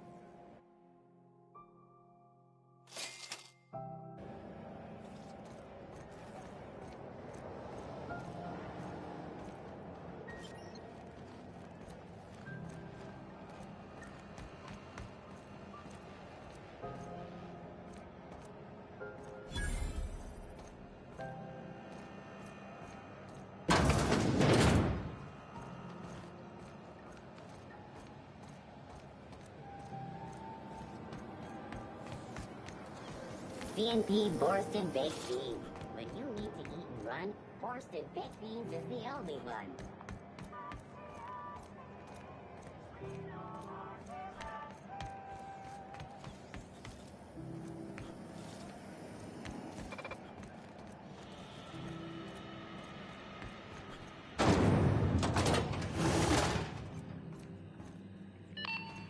This is house XF411? Thought there'd be more machinery. Must be housed on a sub-level. I could spend... Junlei Tennyson. I'm captain around here, but chief to my friends. Hope you don't mind the formal introduction. Groundbreaker doesn't see many visitors.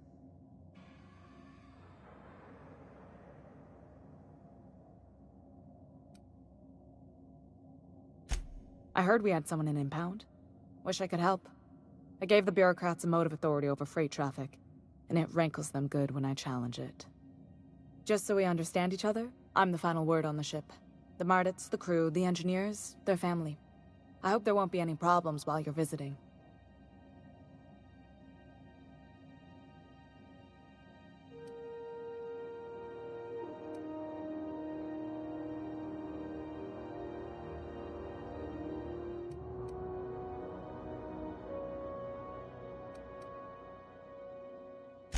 At ease. Nice to see an outsider with some working brain cells. So what brings you to Groundbreaker? I'm curious, even though 9 times out of 10 the answer's just passing through.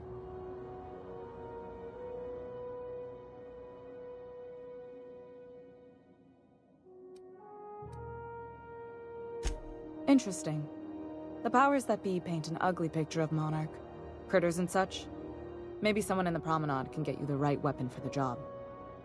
We see a lot of the same faces coming and going, most of them board spies and corporate sprats. Makes it hard to trust outsiders. You seem different, so welcome aboard.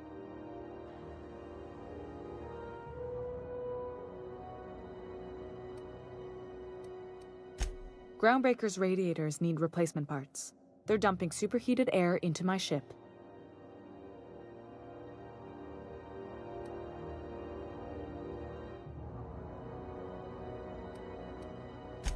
My engineers have managed to keep the heat to livable levels, but all the fixes are temporary. This wound is bound to fester. Only the board has access to new parts, and I won't let them swindle me into a corner.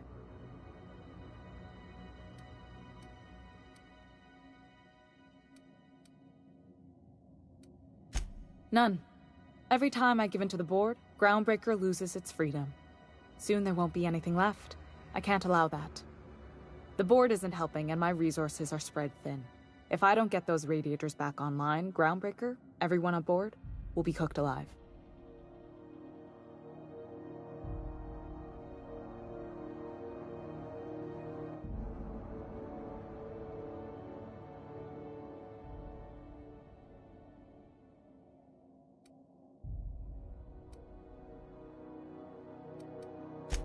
Reasonable, huh? That's the best news I've heard all day. According to my grandmother's old schematics, the parts we need should be in the back bays.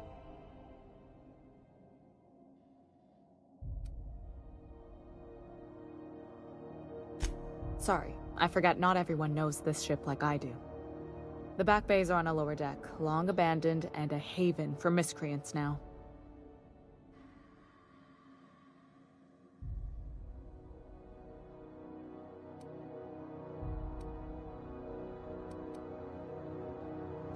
Those idiots are immune to reason, and they don't much care if the station melts to pieces. They're content to die last. If you could find some way to solve this without violence, I'd prefer that. But more than anything, we need those parts. You must not have been here long. In Halcyon, new parts come by way of interstellar freighters from Earth, and the board monopolizes that kind of trade. That means I'd have to negotiate with the board. I've already given them the shops, the docking fees, and a damn embassy.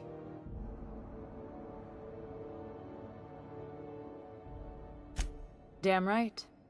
And while I'm captain of the Groundbreaker, it falls to me to preserve this ship's independence.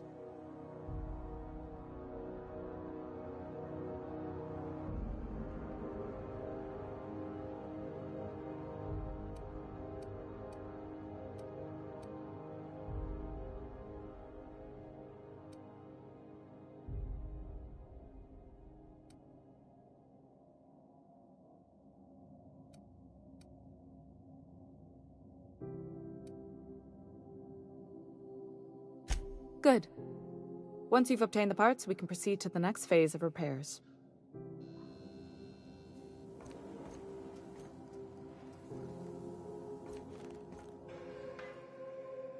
Sorry about the heat. Here, drink up. No excuse for dehydration on my watch. What? I didn't think you just...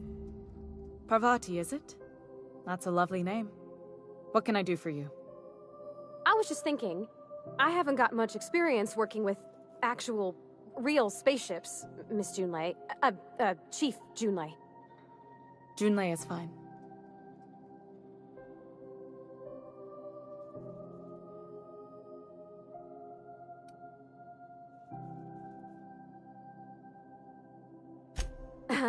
Okay.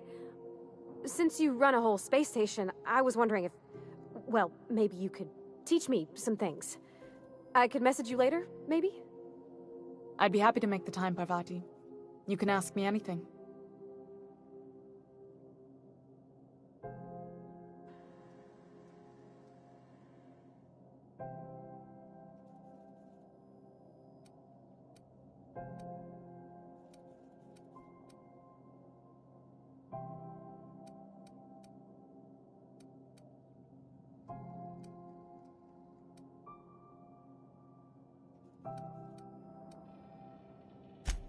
Right.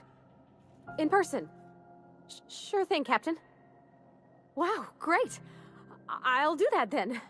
Messages. Later. Oh, your name's pretty too. I should have said... Sorry. I like it. Honest. Sorry.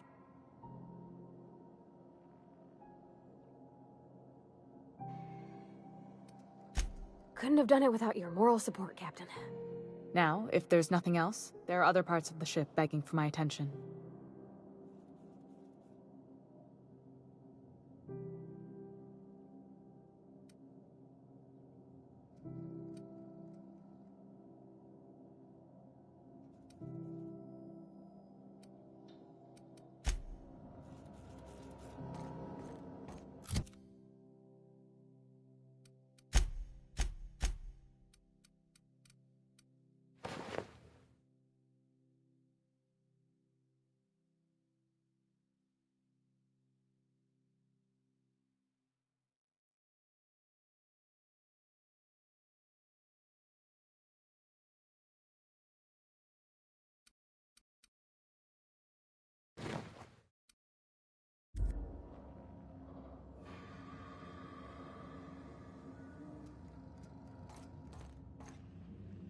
This is Halcyon News.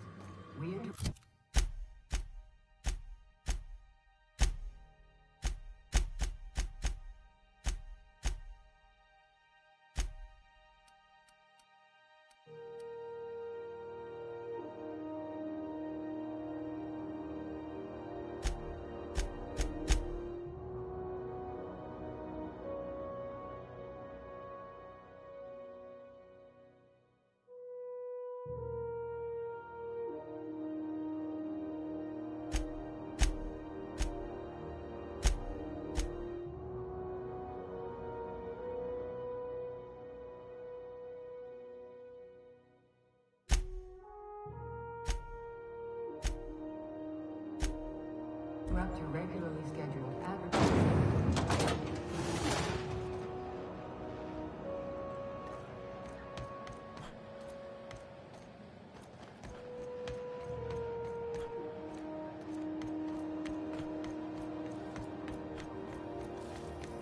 CNP Borscht Pockets can be macromed in 2.5 seconds. I know she's in there.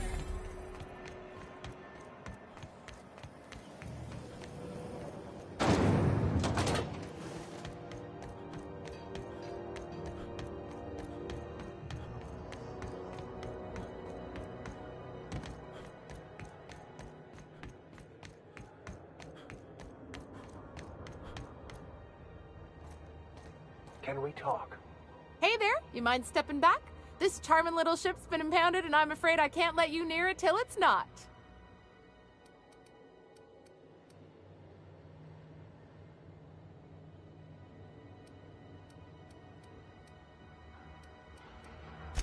I'd surely love to, but that's just not my bailiwick. You'll want to have words with our representative here from the board, Mr. Udom Bedford. His office is on the promenade.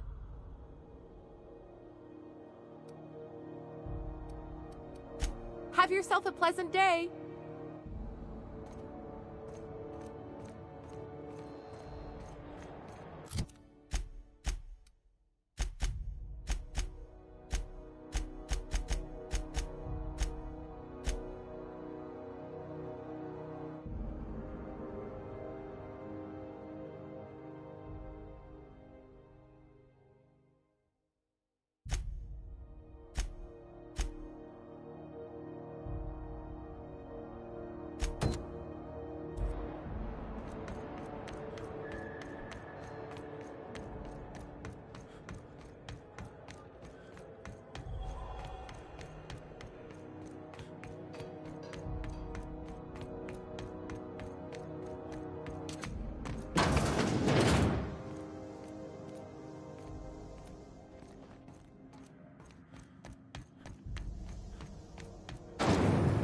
Rizzo's knock you out bar.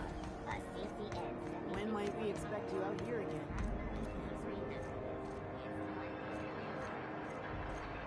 Are you listening to me, M4? You can't keep me out of there. Seeing Dr. Fenhill? I'm sorry. Am I causing a scene? See, Umfuru? We could have avoided all this unpleasantness if you just let me talk to Jessie in the first place. Let me get one thing straight. Jessie and I are not friends. I just owe her, okay? As for the rest, I'm trying to figure that out. All I know is that she's been here too long, and she's apparently not receiving visitors.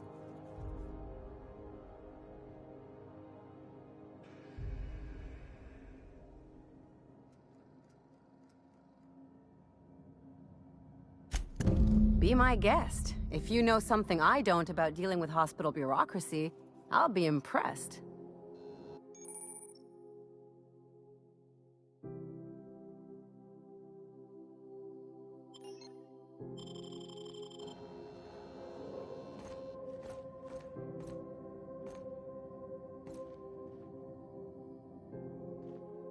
Can't say I've seen you before. I take it you're a freighter captain? If you're here to better yourself, you'll have to wait. We're having a spot of trouble with our delivery service.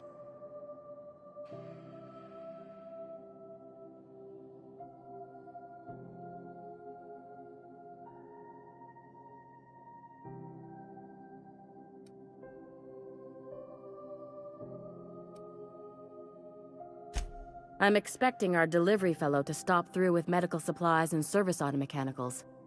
Name's Captain Irion. A brave idiot with a penchant for getting himself delayed. Sometimes by dates, usually by bandits.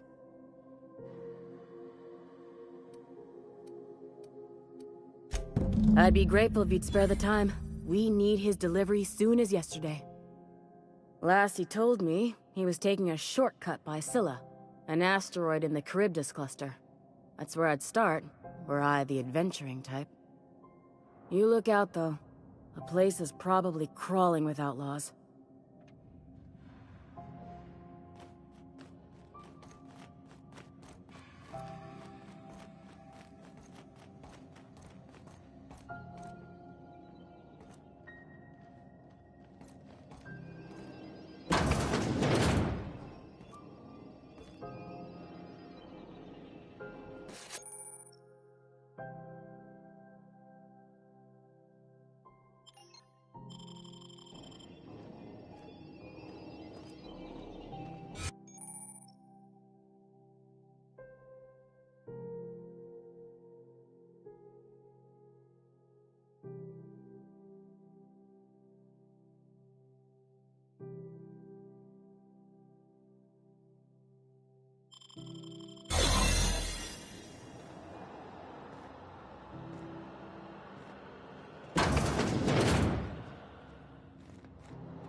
Rizzo's Purple Berry Punch. You want a punch? We've got your punch right here.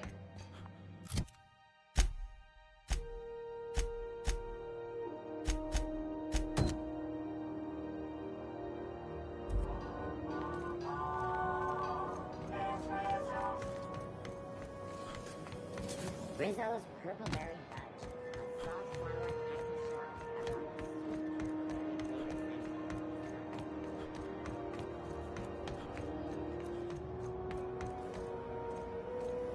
Have you seen this man?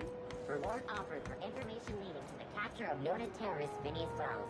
Report any sightings to your local ward embassy.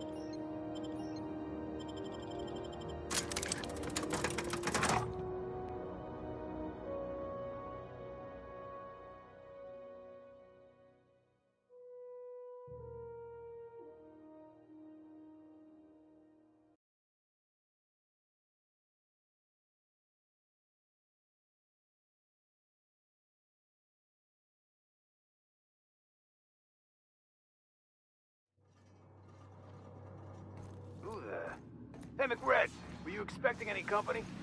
A neighbor from above approaches our realm. Look at this ripe piece of meat just sizzling on the grill.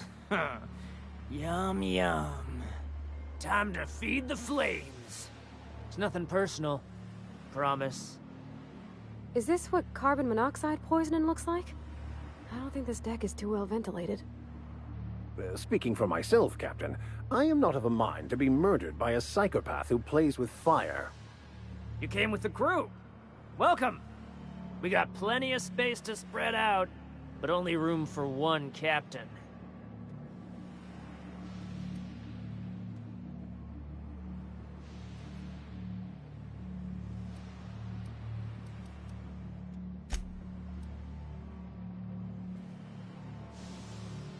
Woo! Look at the courage on this one.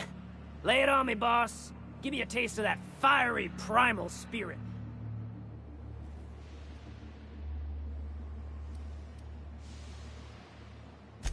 That's right, sir. Just the parts. We'll be in and out in a jiff. You won't even know we were here. Tennyson just keeps feeding the furnace, don't she? We're still playing with her last sacrifice out back, with the crew. You don't just ask a king for a favor when you're standing in his court. You bring tribute, sacrifices, prophecy, shit like that.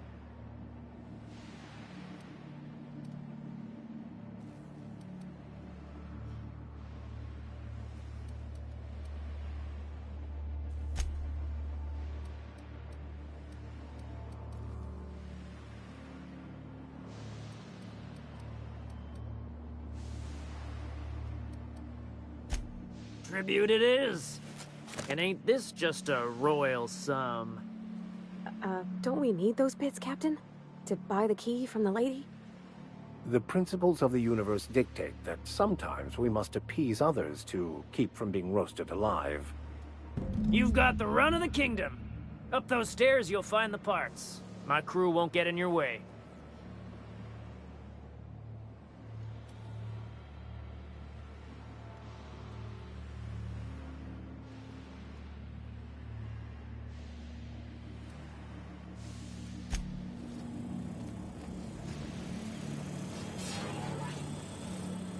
Even the proverbial unwashed masses would turn their noses up at this place.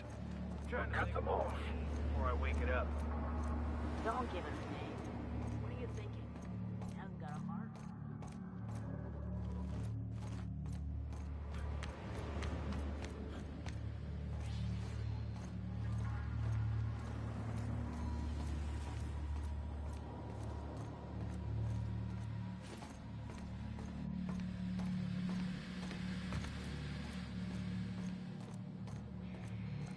Today's my birthday.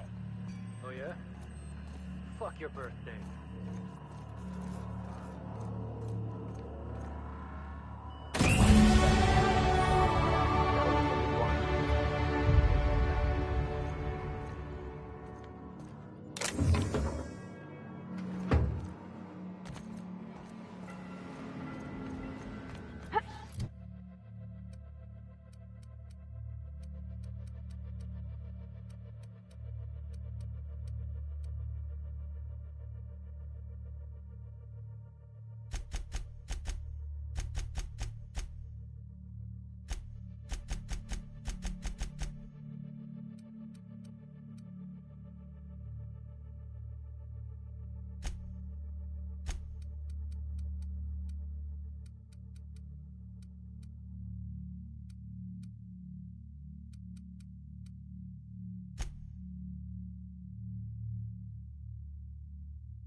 You've returned, and in one piece.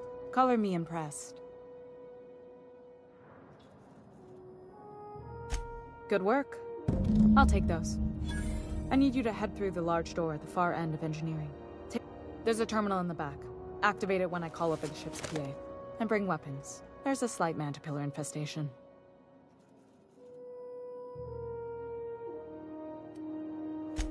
More than a few. Less than a hive. Nothing you can't handle. We were salvaging parts from a ship.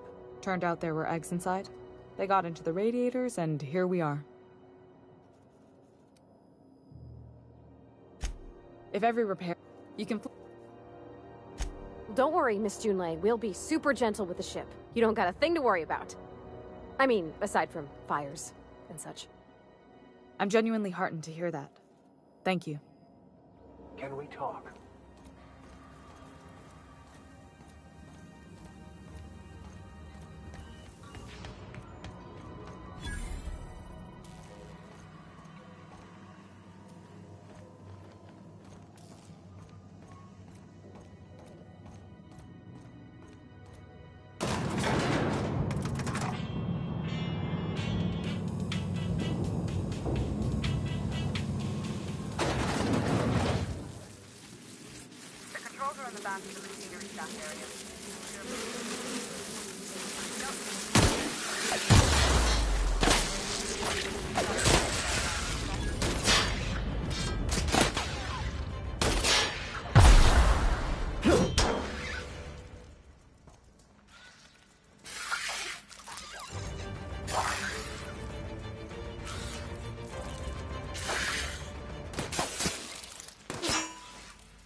Bad news. Diagnostic says their circuit boards are fused from the heat, so they're not too picky about it. Sneak past if you can. Just fast. I can always fix them later. Coming.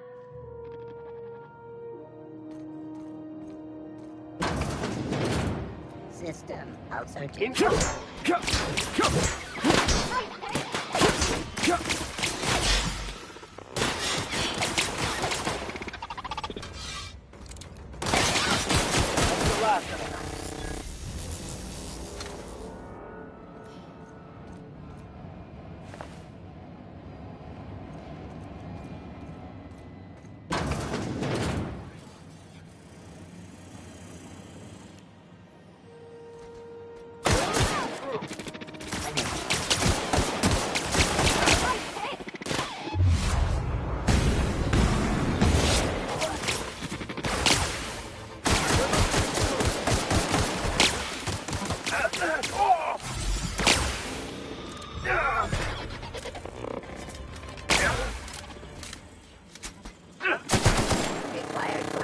adjacent unit.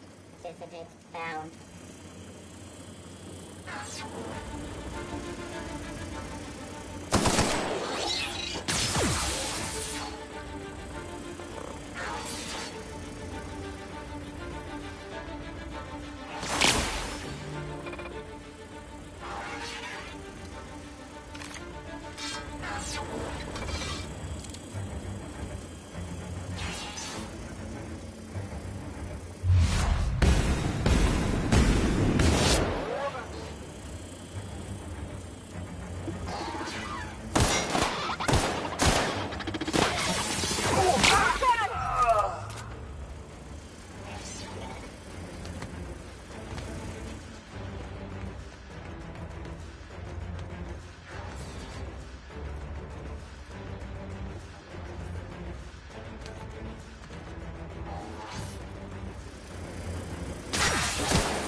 That's the last of them!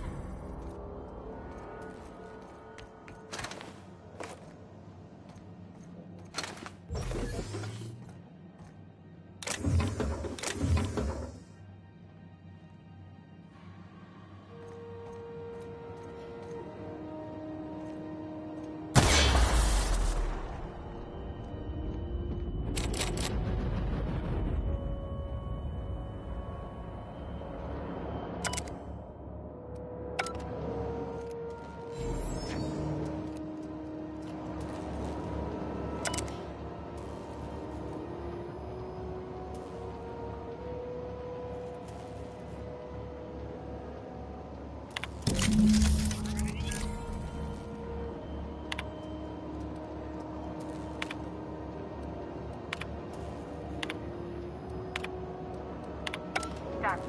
The temperatures are dropping. Stop by once you found your way out. Remember for OC things.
This is Halcyon News. We interrupt your regularly scheduled advertisement. My boards are returning to green. What a weight that is off my shoulders. I don't normally tolerate outsiders mucking about in my station's guts, but you're all right. The temperature should be dropping as we speak.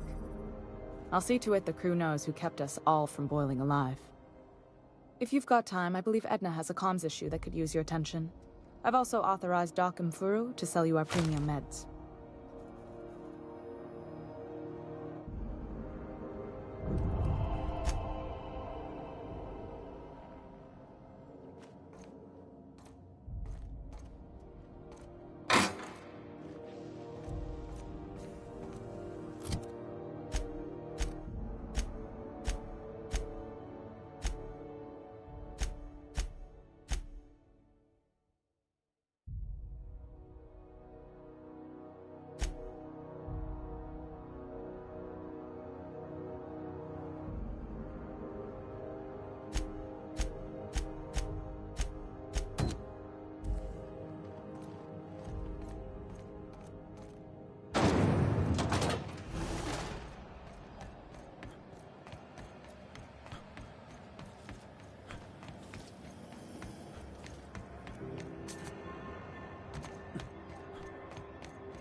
have been deader than usual around here.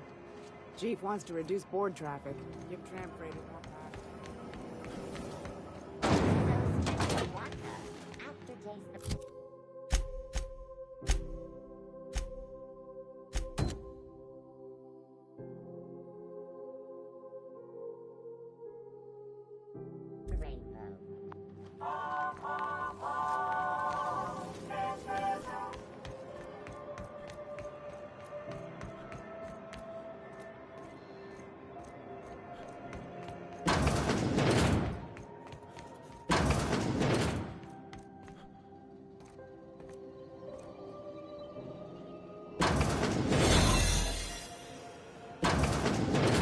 Sure this is perfectly safe?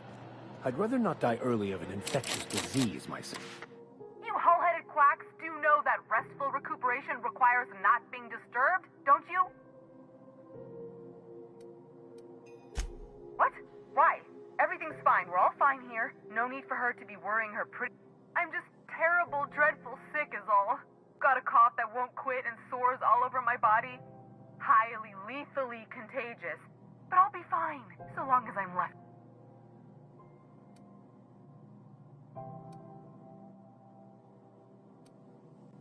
Should've known she'd send a bruiser after me. Damned if I don't rue the day I saved her scrawny little hide. Inadvertently, I befriended a bloodhound in the process. Alright, okay, we can discuss this like the level-headed folk that we are.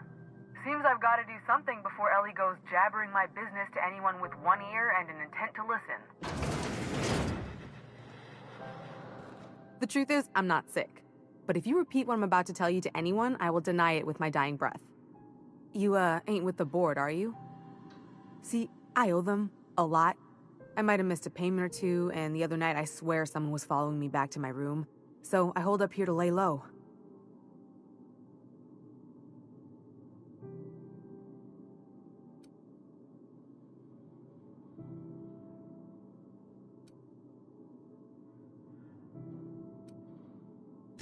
Udom Bedford's the board guy on the station. He'd know how I stand with them. If you can square things for me, I'd owe you one even bigger than Ellie owes me.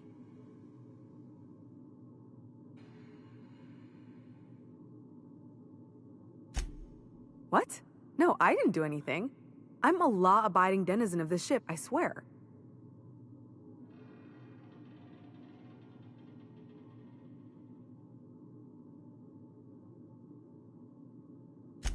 Think? No. I recognize a contracted killer when I see one, thank you. In my line of work, that's a skill you develop during week 1, assuming you want to keep breathing. Alright, I'll fess this part up too, if it means you'll help me. I'm a thief. I specialize in particularly high-end and historically valuable items. 3 weeks back, I caught rumor that the blood-tier diamond, last worn by an heiress on the Lost Hope, had surfaced for the first time in 70 years. If I had, you think I'd be hiding out in the med bay? I was gonna steal it, lined up Udom as my buyer. He paid half up front to finance the operation. Let's just say things went sideways about the time I got my hands on the diamond, and it crumbled to stardust in my palm. Anywho, I barely made it out with my life, and nary a plan to make back Udom's deposit I'd spent.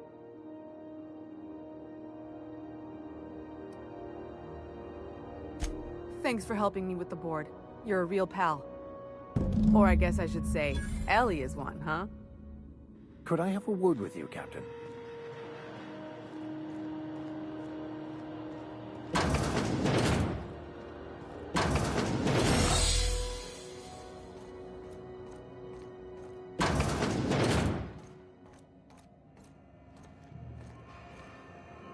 I'll be right there. I'm on my way. Coming back.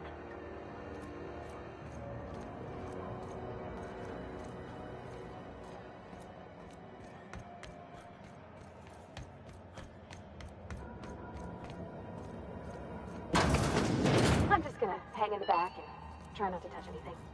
We interrupt. You think the board... Ah, yes.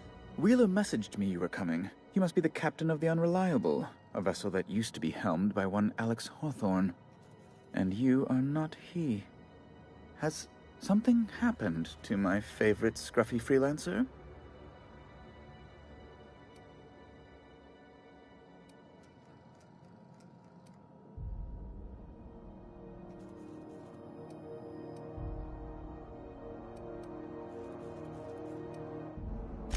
Oh no, this is terrible.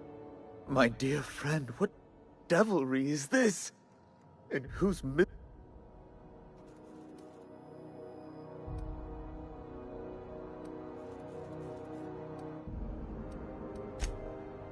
Oh, Alec.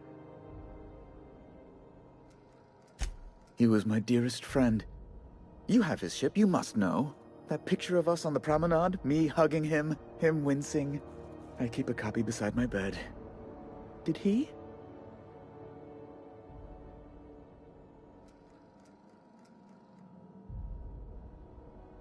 Ah, that's just like him.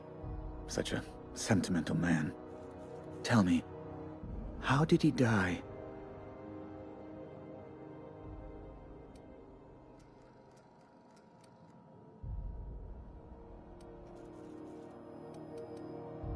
No! How dreadful. That was always Alex's greatest fear, you know. Devoured by those fiends. Becoming one with their...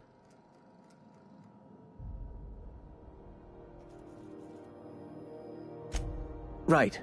You're going important places, I'm sure. Big, exciting, important places.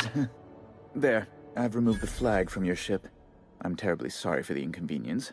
However, before you go, Alex promised to tell me the location of Phineas Wells. I'm sure you've seen his wanted posters all over the colony. Did Alex tell you where Wells might be? Anything at all?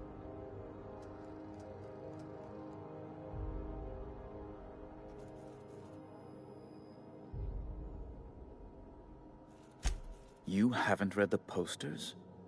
He's a terrorist, a thief, a madman. It's really in the colony's best interest that we stop him before he does further harm.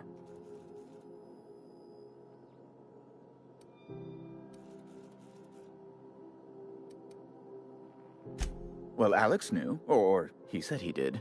And you have his ship. Maybe he kept some records around, or a conveniently placed note on his bedside.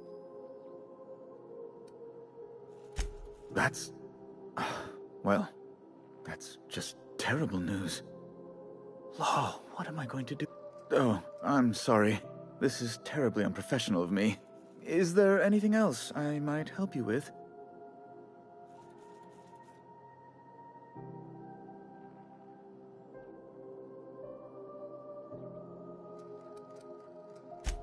Miss Doyle owes the board a significant sum. Alas, the only collateral she has is her organs. Compulsory donation is quite legal in such cases.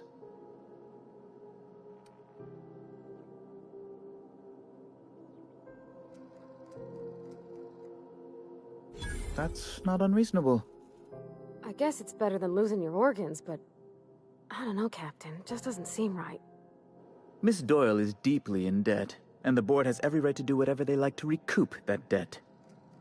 What guarantee do I have that she'll agree to the terms you negotiate?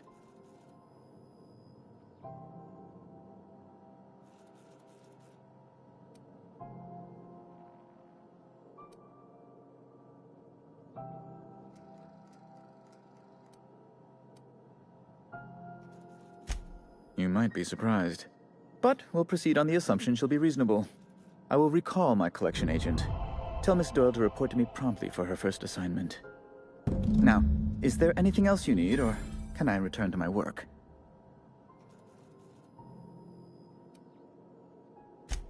Be my guest.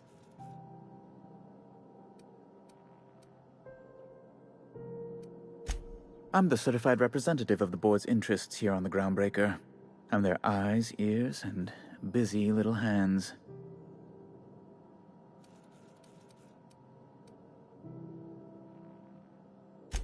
I have few complaints. Oh, good law! Who'd want to go to that toxic...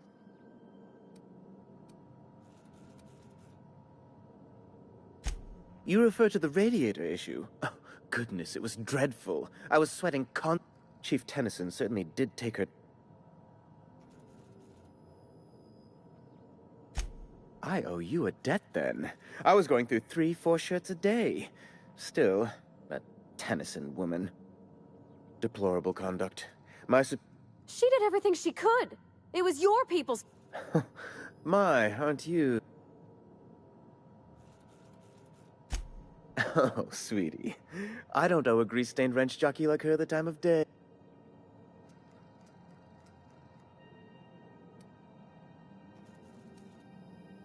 I'm sorry, my temper got away from me. Please accept my sincerest apologies to you and your friend. Oh, I'm not used to folks saying sorry. It's not all right exactly, but I appreciate the apology, I guess. Well, now that that's dealt with, was there anything else you wanted to discuss?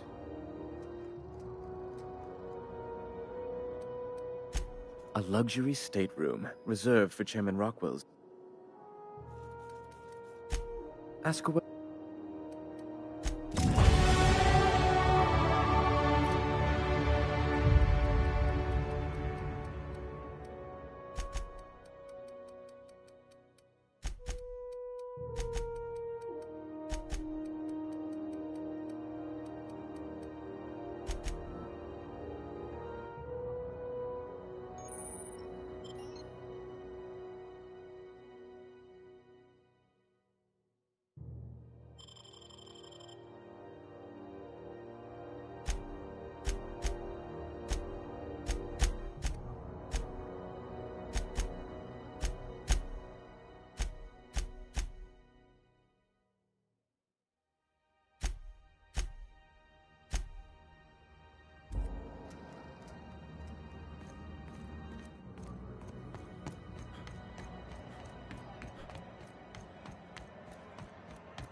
Wish I could say it was good to see you, Ellie.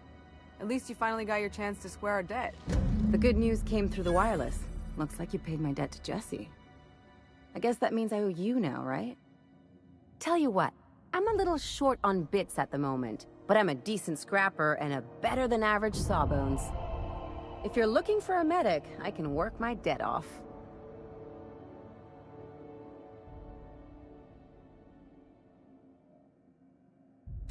If I'm being honest, and I prefer not to, I was about ready to pick up another contract anyway, and you settled this in a pretty tidy fashion, which tells me you're competent. But we can say I'm repaying the favor if you prefer that version.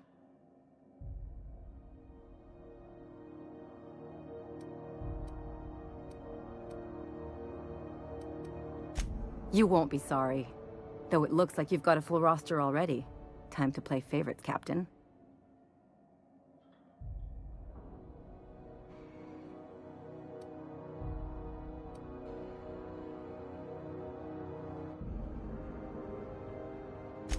Dr. Fenhill, glad you opted to join us. It'll be good to have a Sawbones on the crew.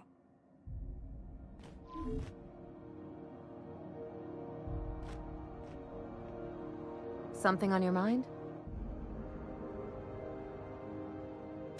I'm a surgeon by training and a pirate by inclination. Not much else to know, Captain. I like long walks on the promenade and the smell of Spacer's Corona. I make a mean zero-G cocktail and I've got a meaner right hook.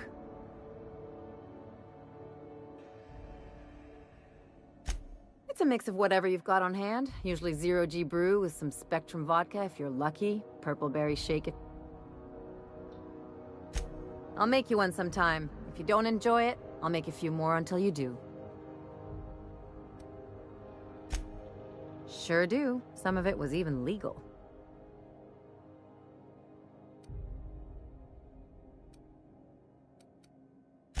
There's a lot of business that goes through the Groundbreaker. Some of it's board-authorized freight hauling, and I've done all types of work with all kinds of crews. If there's one thing you ought to know about me, it's that I won't tell you your business. Your ship, your way.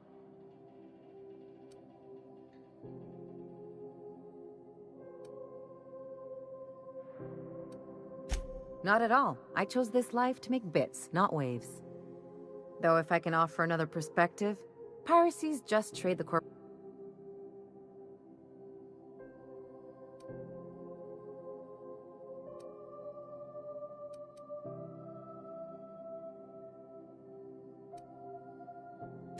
Well, they're the ones who set the rules, but the rest of us have to get by somehow. Let's move on to something lighter. All this talk of politics makes me tired and thirsty. No complaints here.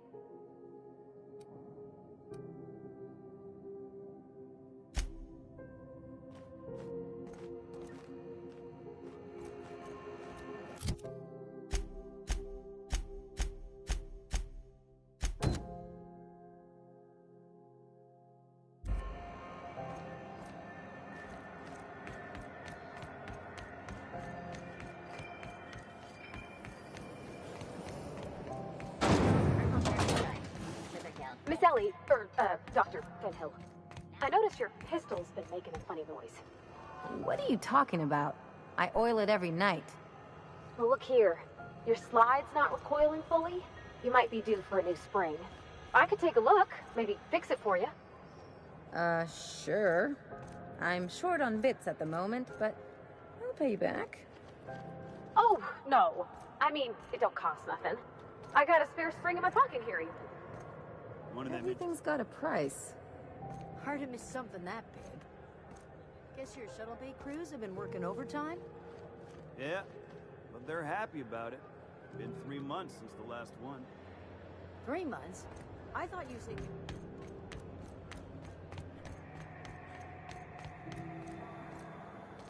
Hey, you got a second? Fancy running into you again. Don't mind me. It's just admiring your ship from up close. Gotta hand it to you, boss. That's a fine-looking ship. Only thing it's missing is me.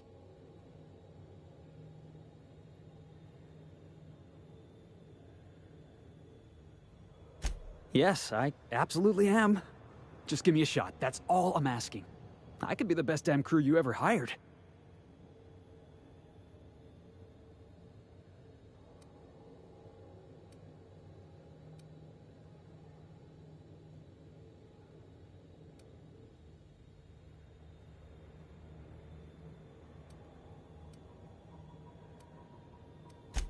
Sure, an interview.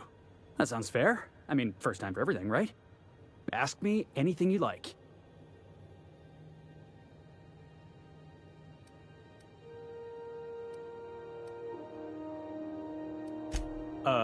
It's delicious.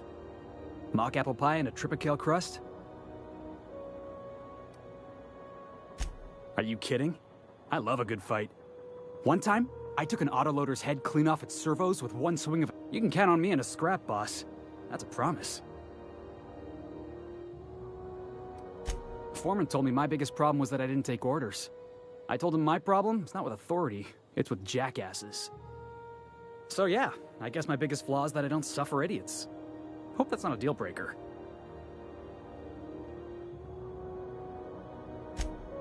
Wow. You don't know how long I've been waiting to hear that. Thanks, boss. You're not gonna regret this.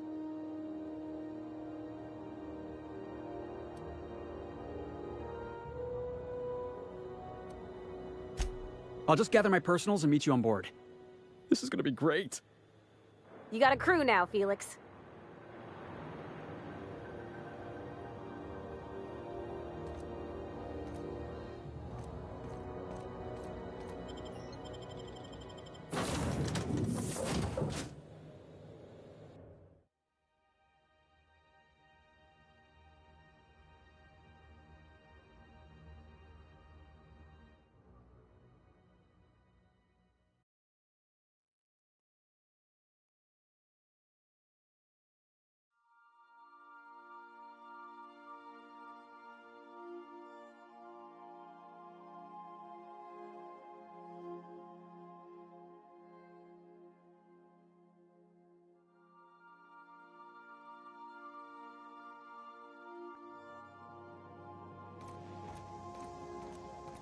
Didn't I request no more fertilizer shipments be brought on board? Who keeps ordering these? Hey, Captain. Can I get your temperature on something real quick?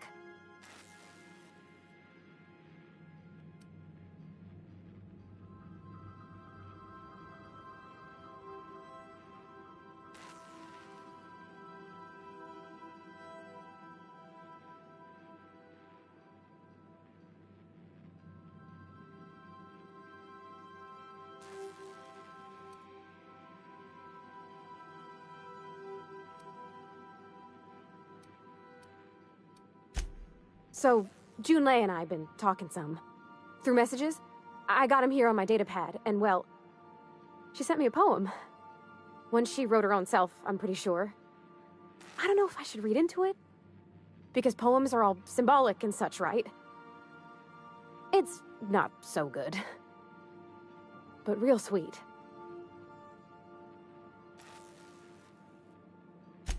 Oh, law. That's what's got me spooked. I don't rightly know. It's about this engine that's been shaking itself apart. Then this lady mechanic comes by and lays one hand on it. The trouble goes away. It sings. I don't want to get too hopeful, but I'm wondering if maybe she's the engine and I'm the lady?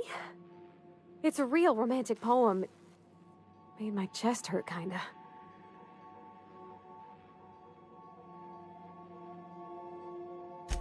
I don't know where it's leading yet, or if I'm misinterpreting. I'm not much interested in physical stuff. Never have been. Leastways not like other folks seem to be. It's not that I can't, I just don't care for it. It's been a problem in the past. The folk who wanted to be with me back in the Vale, they said I was cold.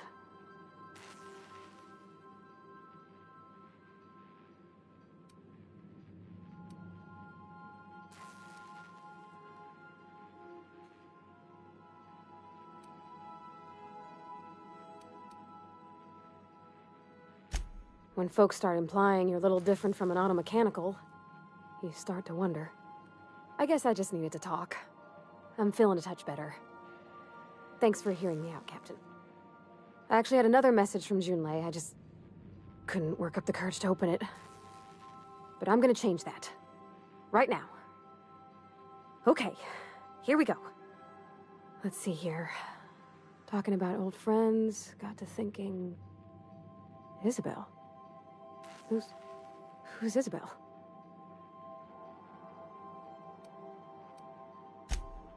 They were close, Captain.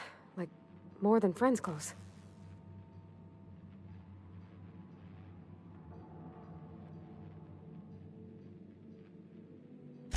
I don't know. Junlei talked about them like it was past, but how far in the past? 10 years? Last week? Captain, I'm feeling all mixed up right now. Could we maybe head to the Groundbreaker? Get some drinks at that bar there? The Lost Hope?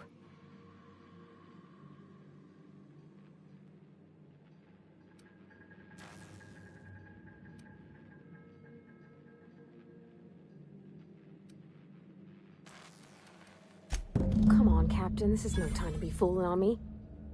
I'm full serious. Next time we're on the Groundbreaker, I aim to get a drink.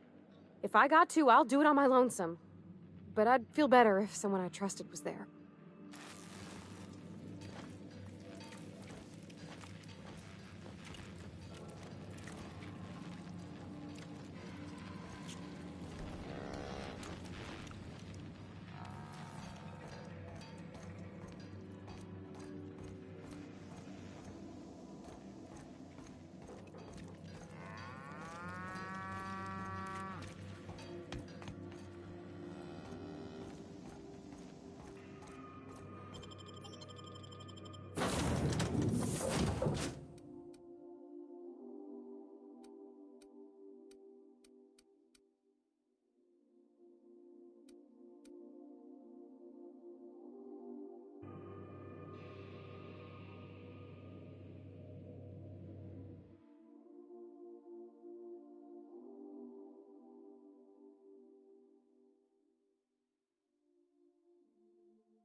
Hey, be careful with those crates, huh?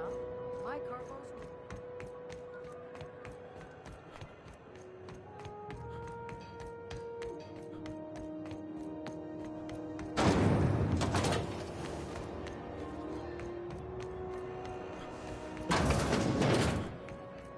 So, how's this work? Do we get a table? Stand in a corner?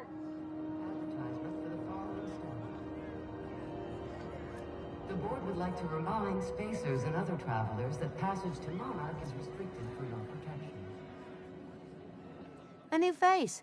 What's your pleasure, stranger?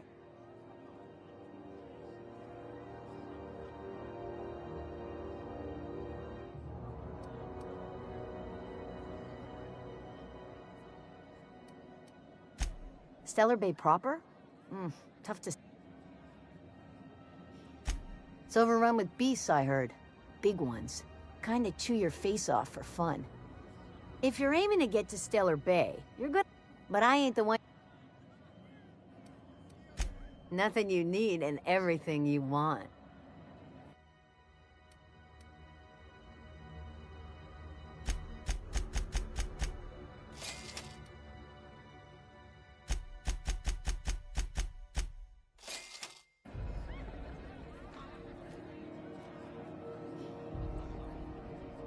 Okay, so what are we drinking? You're the expert?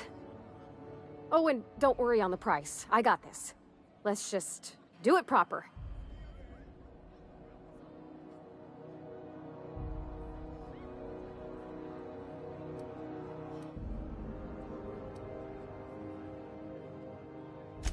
Oh, no, that's on account of my not being able to sleep lately. Makes my hands all twitchy, you know? I've just been lying awake, thinking about what Junlei said, and feeling my heart shake.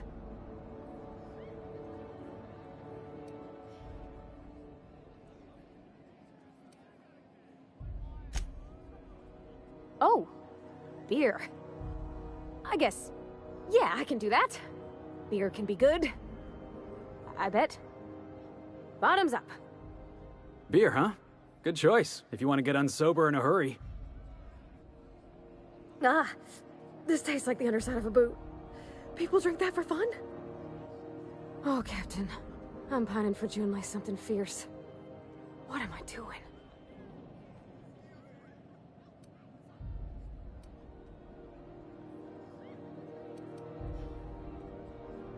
Specifically. Definitely specifically. Oh, why'd I drink that? I mean, just with Junlei. I don't know what to do about us.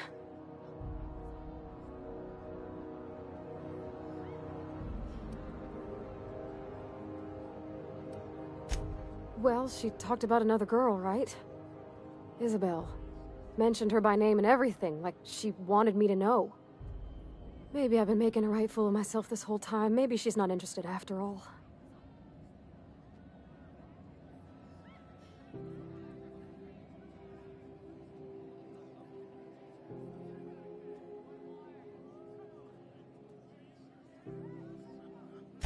It was real long and rambly. She was telling me a story about her dad, how a lady named Isabel did all sorts of things to try to win his favor. This Isabel lady never quite managed to get her dad's approval, but they carried on anyways. Made something good out of a bad situation. Then it all went down the tubes. Do you think Junlei still has feelings for her?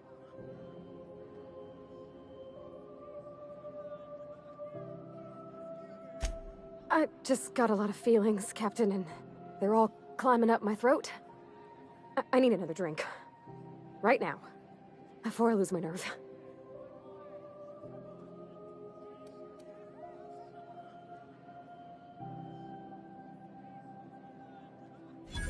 Come on, Captain. I'm here to drink. Okay, maybe you're right. I am a little woozy. Hydration, here I come. Good thinking, boss. You just saved Parvati a whole lot of trouble. Shush you. Captain, I want to talk to Junlei all the time. Even about silly things, but I'm so scared.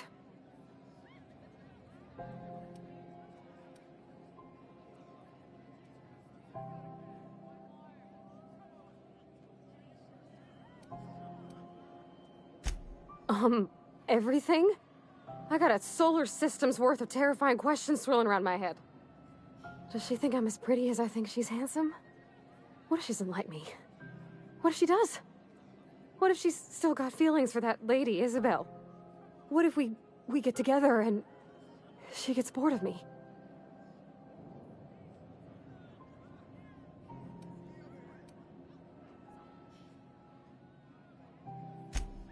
There's nothing easy about spilling your guts to the person who's got your heart in their hands. You know I'm not interested in physical affection. Well, it's tripped folks up in the past. Folks I thought cared about me for me. What if she's not okay with that? What if she is, but then later, she's not?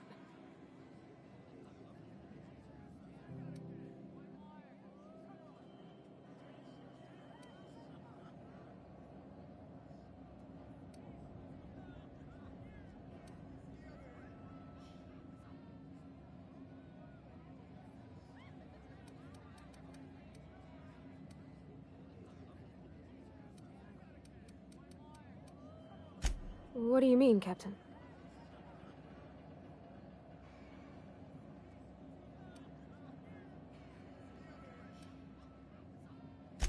So if I'm doing my very best to be kind and open-hearted, I shouldn't worry how she thinks of me? Gosh, I don't know that I got that in me. Sometimes I feel real mean inside, Captain. I think ungenerous thoughts.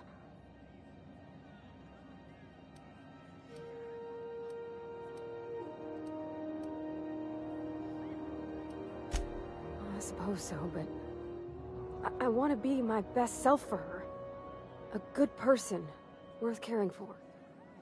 Well, Captain, this has been a whole lot. I got just... wow. So much to think about. Oh gosh, I don't know, Captain. Do you think I should?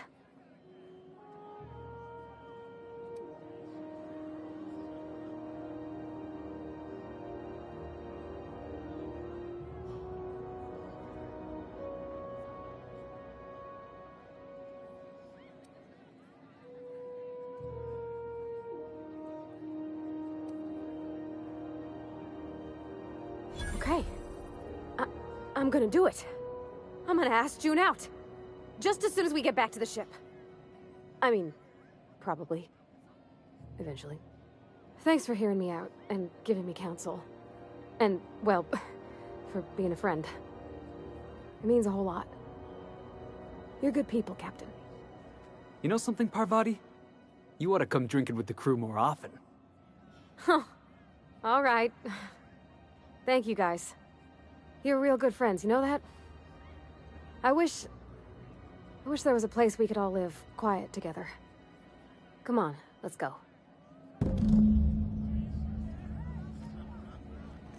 There's your drink, ma'am.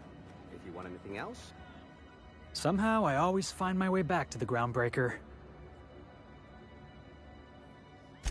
Didn't I tell you? I'm secretly the chairman's orphan child, abandoned at birth in the back bays.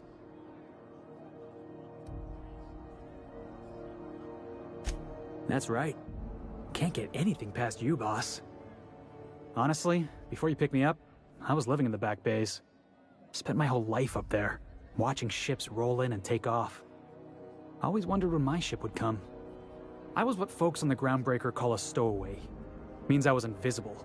Life carried on for everybody else, but not for me. I had to make my own way.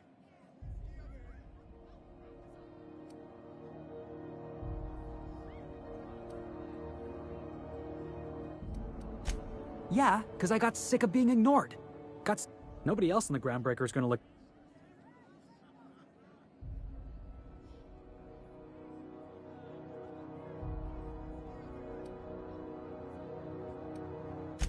If I never got in that scuffle with my old foreman, you and I never would have met. You'd be off having adventures without me, and I'd still be working on the docks. Hauling boxes was about the only work I could find.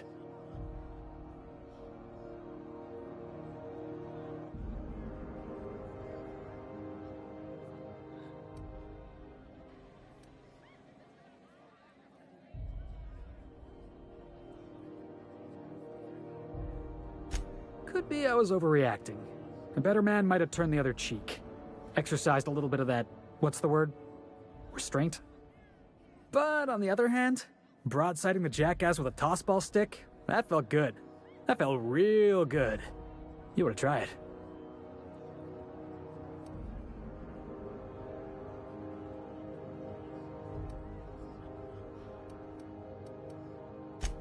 Oh, I can do civilized. Proper civilized, too. Genuflecting and everything. I caught a real lucky break. If you hadn't picked me up, I'd still be back at the docks, waiting for the day my ship arrives.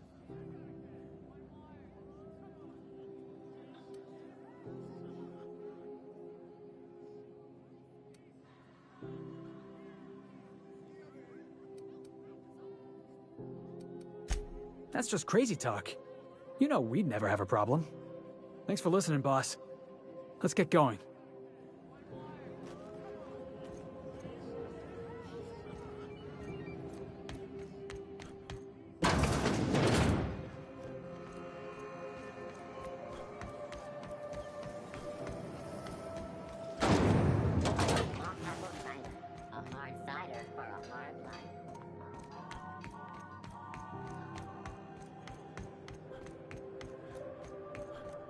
Heard from the lasses down on 22 that you did it.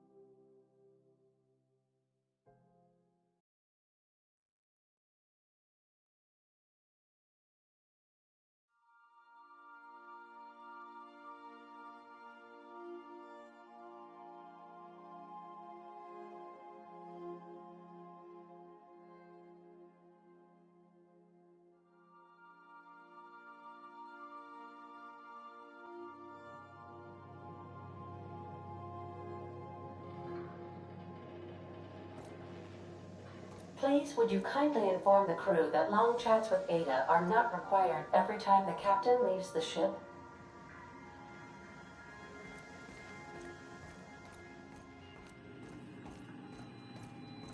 Welcome back, Captain. How can I be of assistance?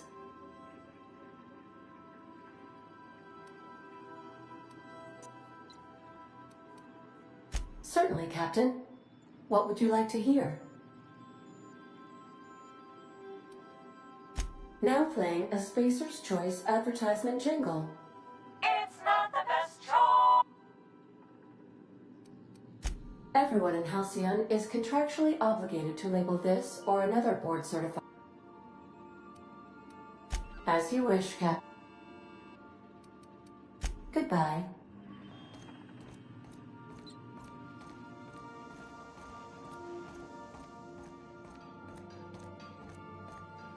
Hey, Captain. I hope I wasn't too much bother at the bar. I did have fun, and I tried some things I never would have otherwise. And I don't feel it today. I guess that water must have worked. I'm glad I had you looking out for me.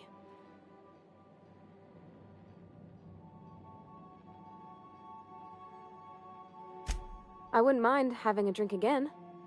Someday. In the distant future. Anyway. I messaged Junlei when we got back and she replied super quick. Okay. I was awake half the night thinking about what I sent, anxious to see what you said. I reread my message in the morning and it was unclear. I was drinking when I sent it. Otherwise, I wouldn't have had the courage. Also, sorry for the typos.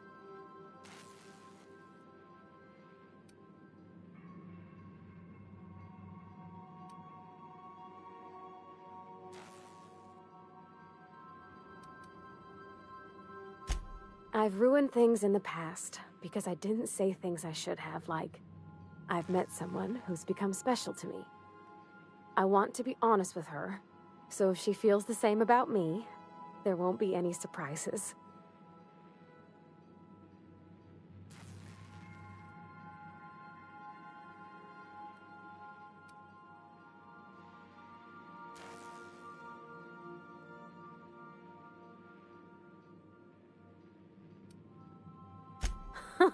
Yeah. In my defense, it's not like June was all too clear about what she was trying to say. She still ain't. I ought to go write her back. I mean, I already did. Twice. But anyhow, thanks for taking me out, Captain.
Hey, that pad down there. The lights off?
Have either of the assault cruisers ever put in...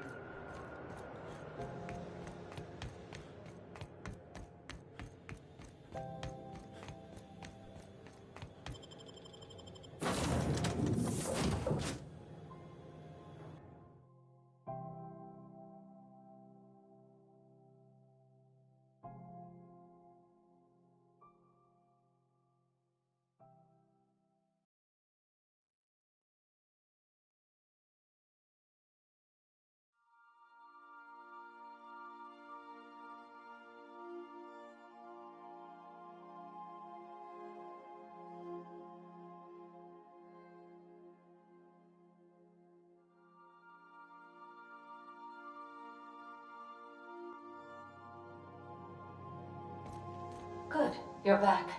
Not that I missed you. I assure you, I am not capable of such emotional capacity.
Rizzo's Purple Berry Crunch. Sugar gel flakes and... The old rest and go. With all the luxury and comfort of a shipping container.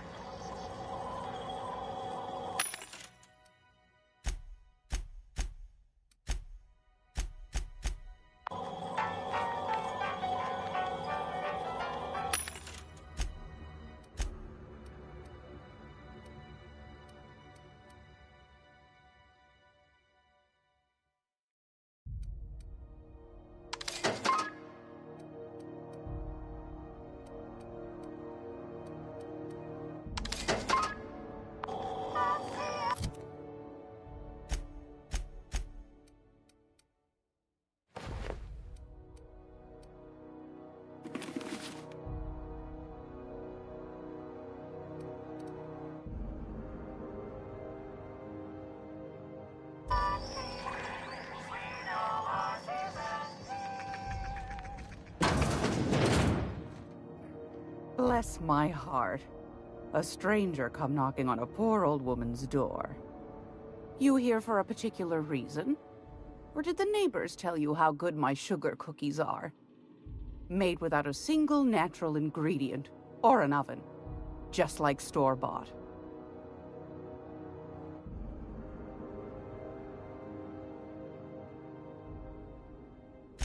Those have been the height of illegality since Stellar Bay turned their noses up at the board. You and I could be thrown to the void just for discussing such a transaction. Lucky for us, Groundbreaker's a free port. We're outside of the board's control. For the time being, at least. Now, I only have the one nav key. And they're hard to come by these days. It won't be cheap. If you find yourself lacking in the bits, I might have an opportunity you'd be interested in.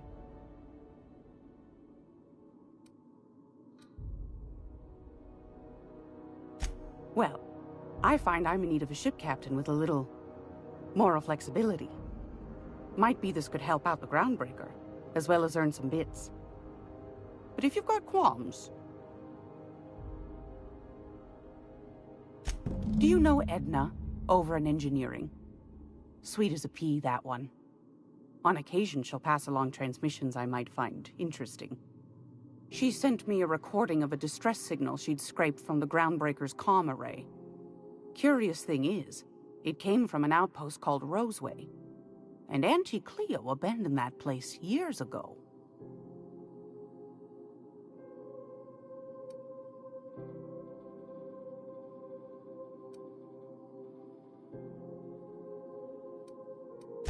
Edna didn't seem to think so, and I trust the dear girl's judgment. Well, maybe not in men, but she knows her comms. So, like as not, someone's been down there recently. And if someone set up shop in Roseway, I'd wager they got something to hide.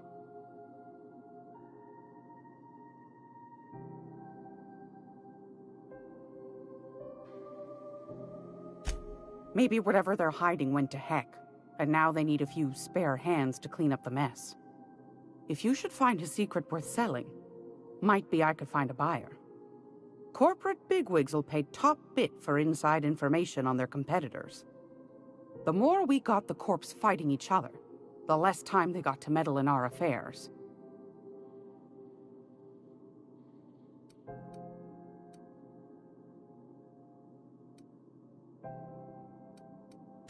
My goodness, aren't you quick on the uptake? I like that. Should you find yourself responding to a certain distress call, and in so doing find yourself in possession of certain valuable corporate secrets, well, then we ought to have a chat over a pot of tea and my famous cookies. Law bless your atoms. Here's a copy of the SOS recording complete with the coordinates. Don't forget to come find old Gladys when you're done.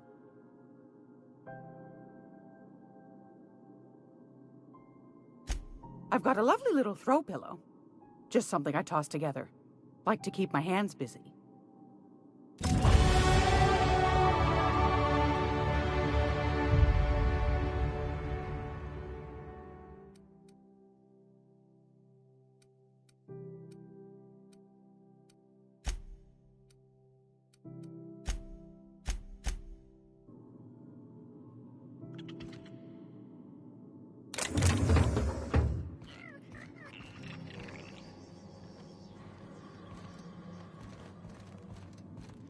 If you're here for this week's magazine club meeting, you're a touch late.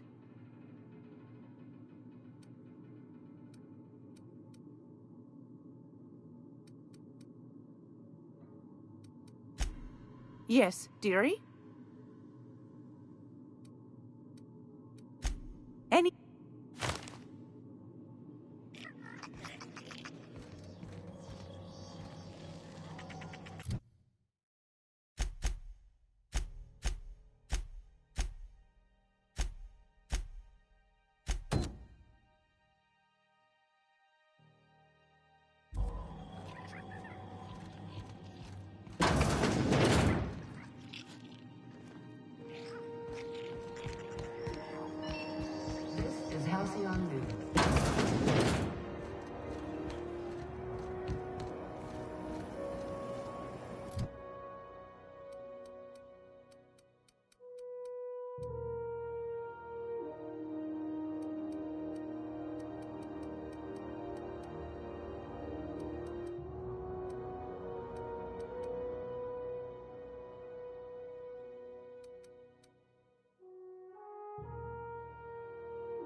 Rizzo Spectravata.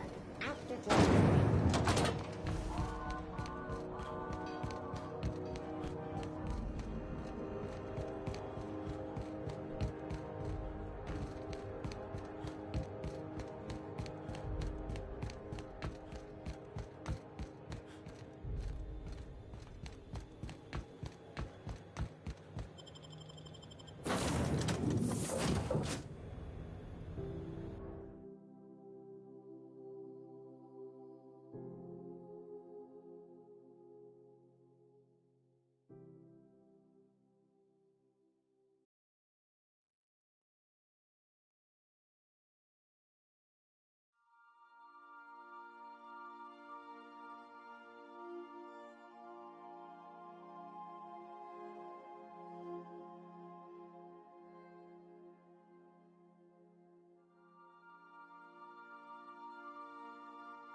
Welcome. How can I be of assistance? See you soon.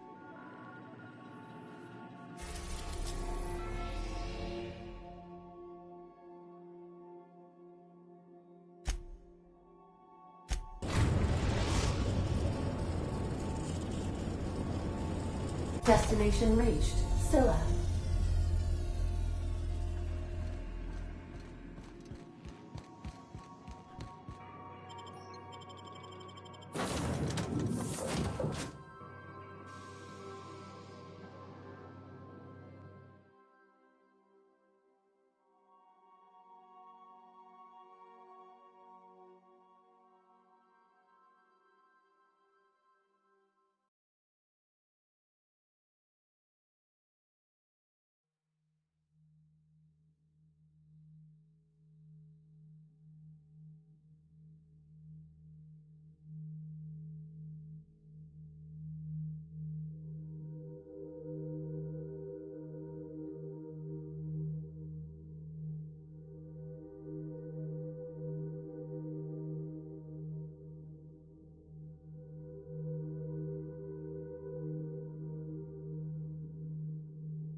This is real space, isn't it? Empty, silent. I never thought I'd see the like.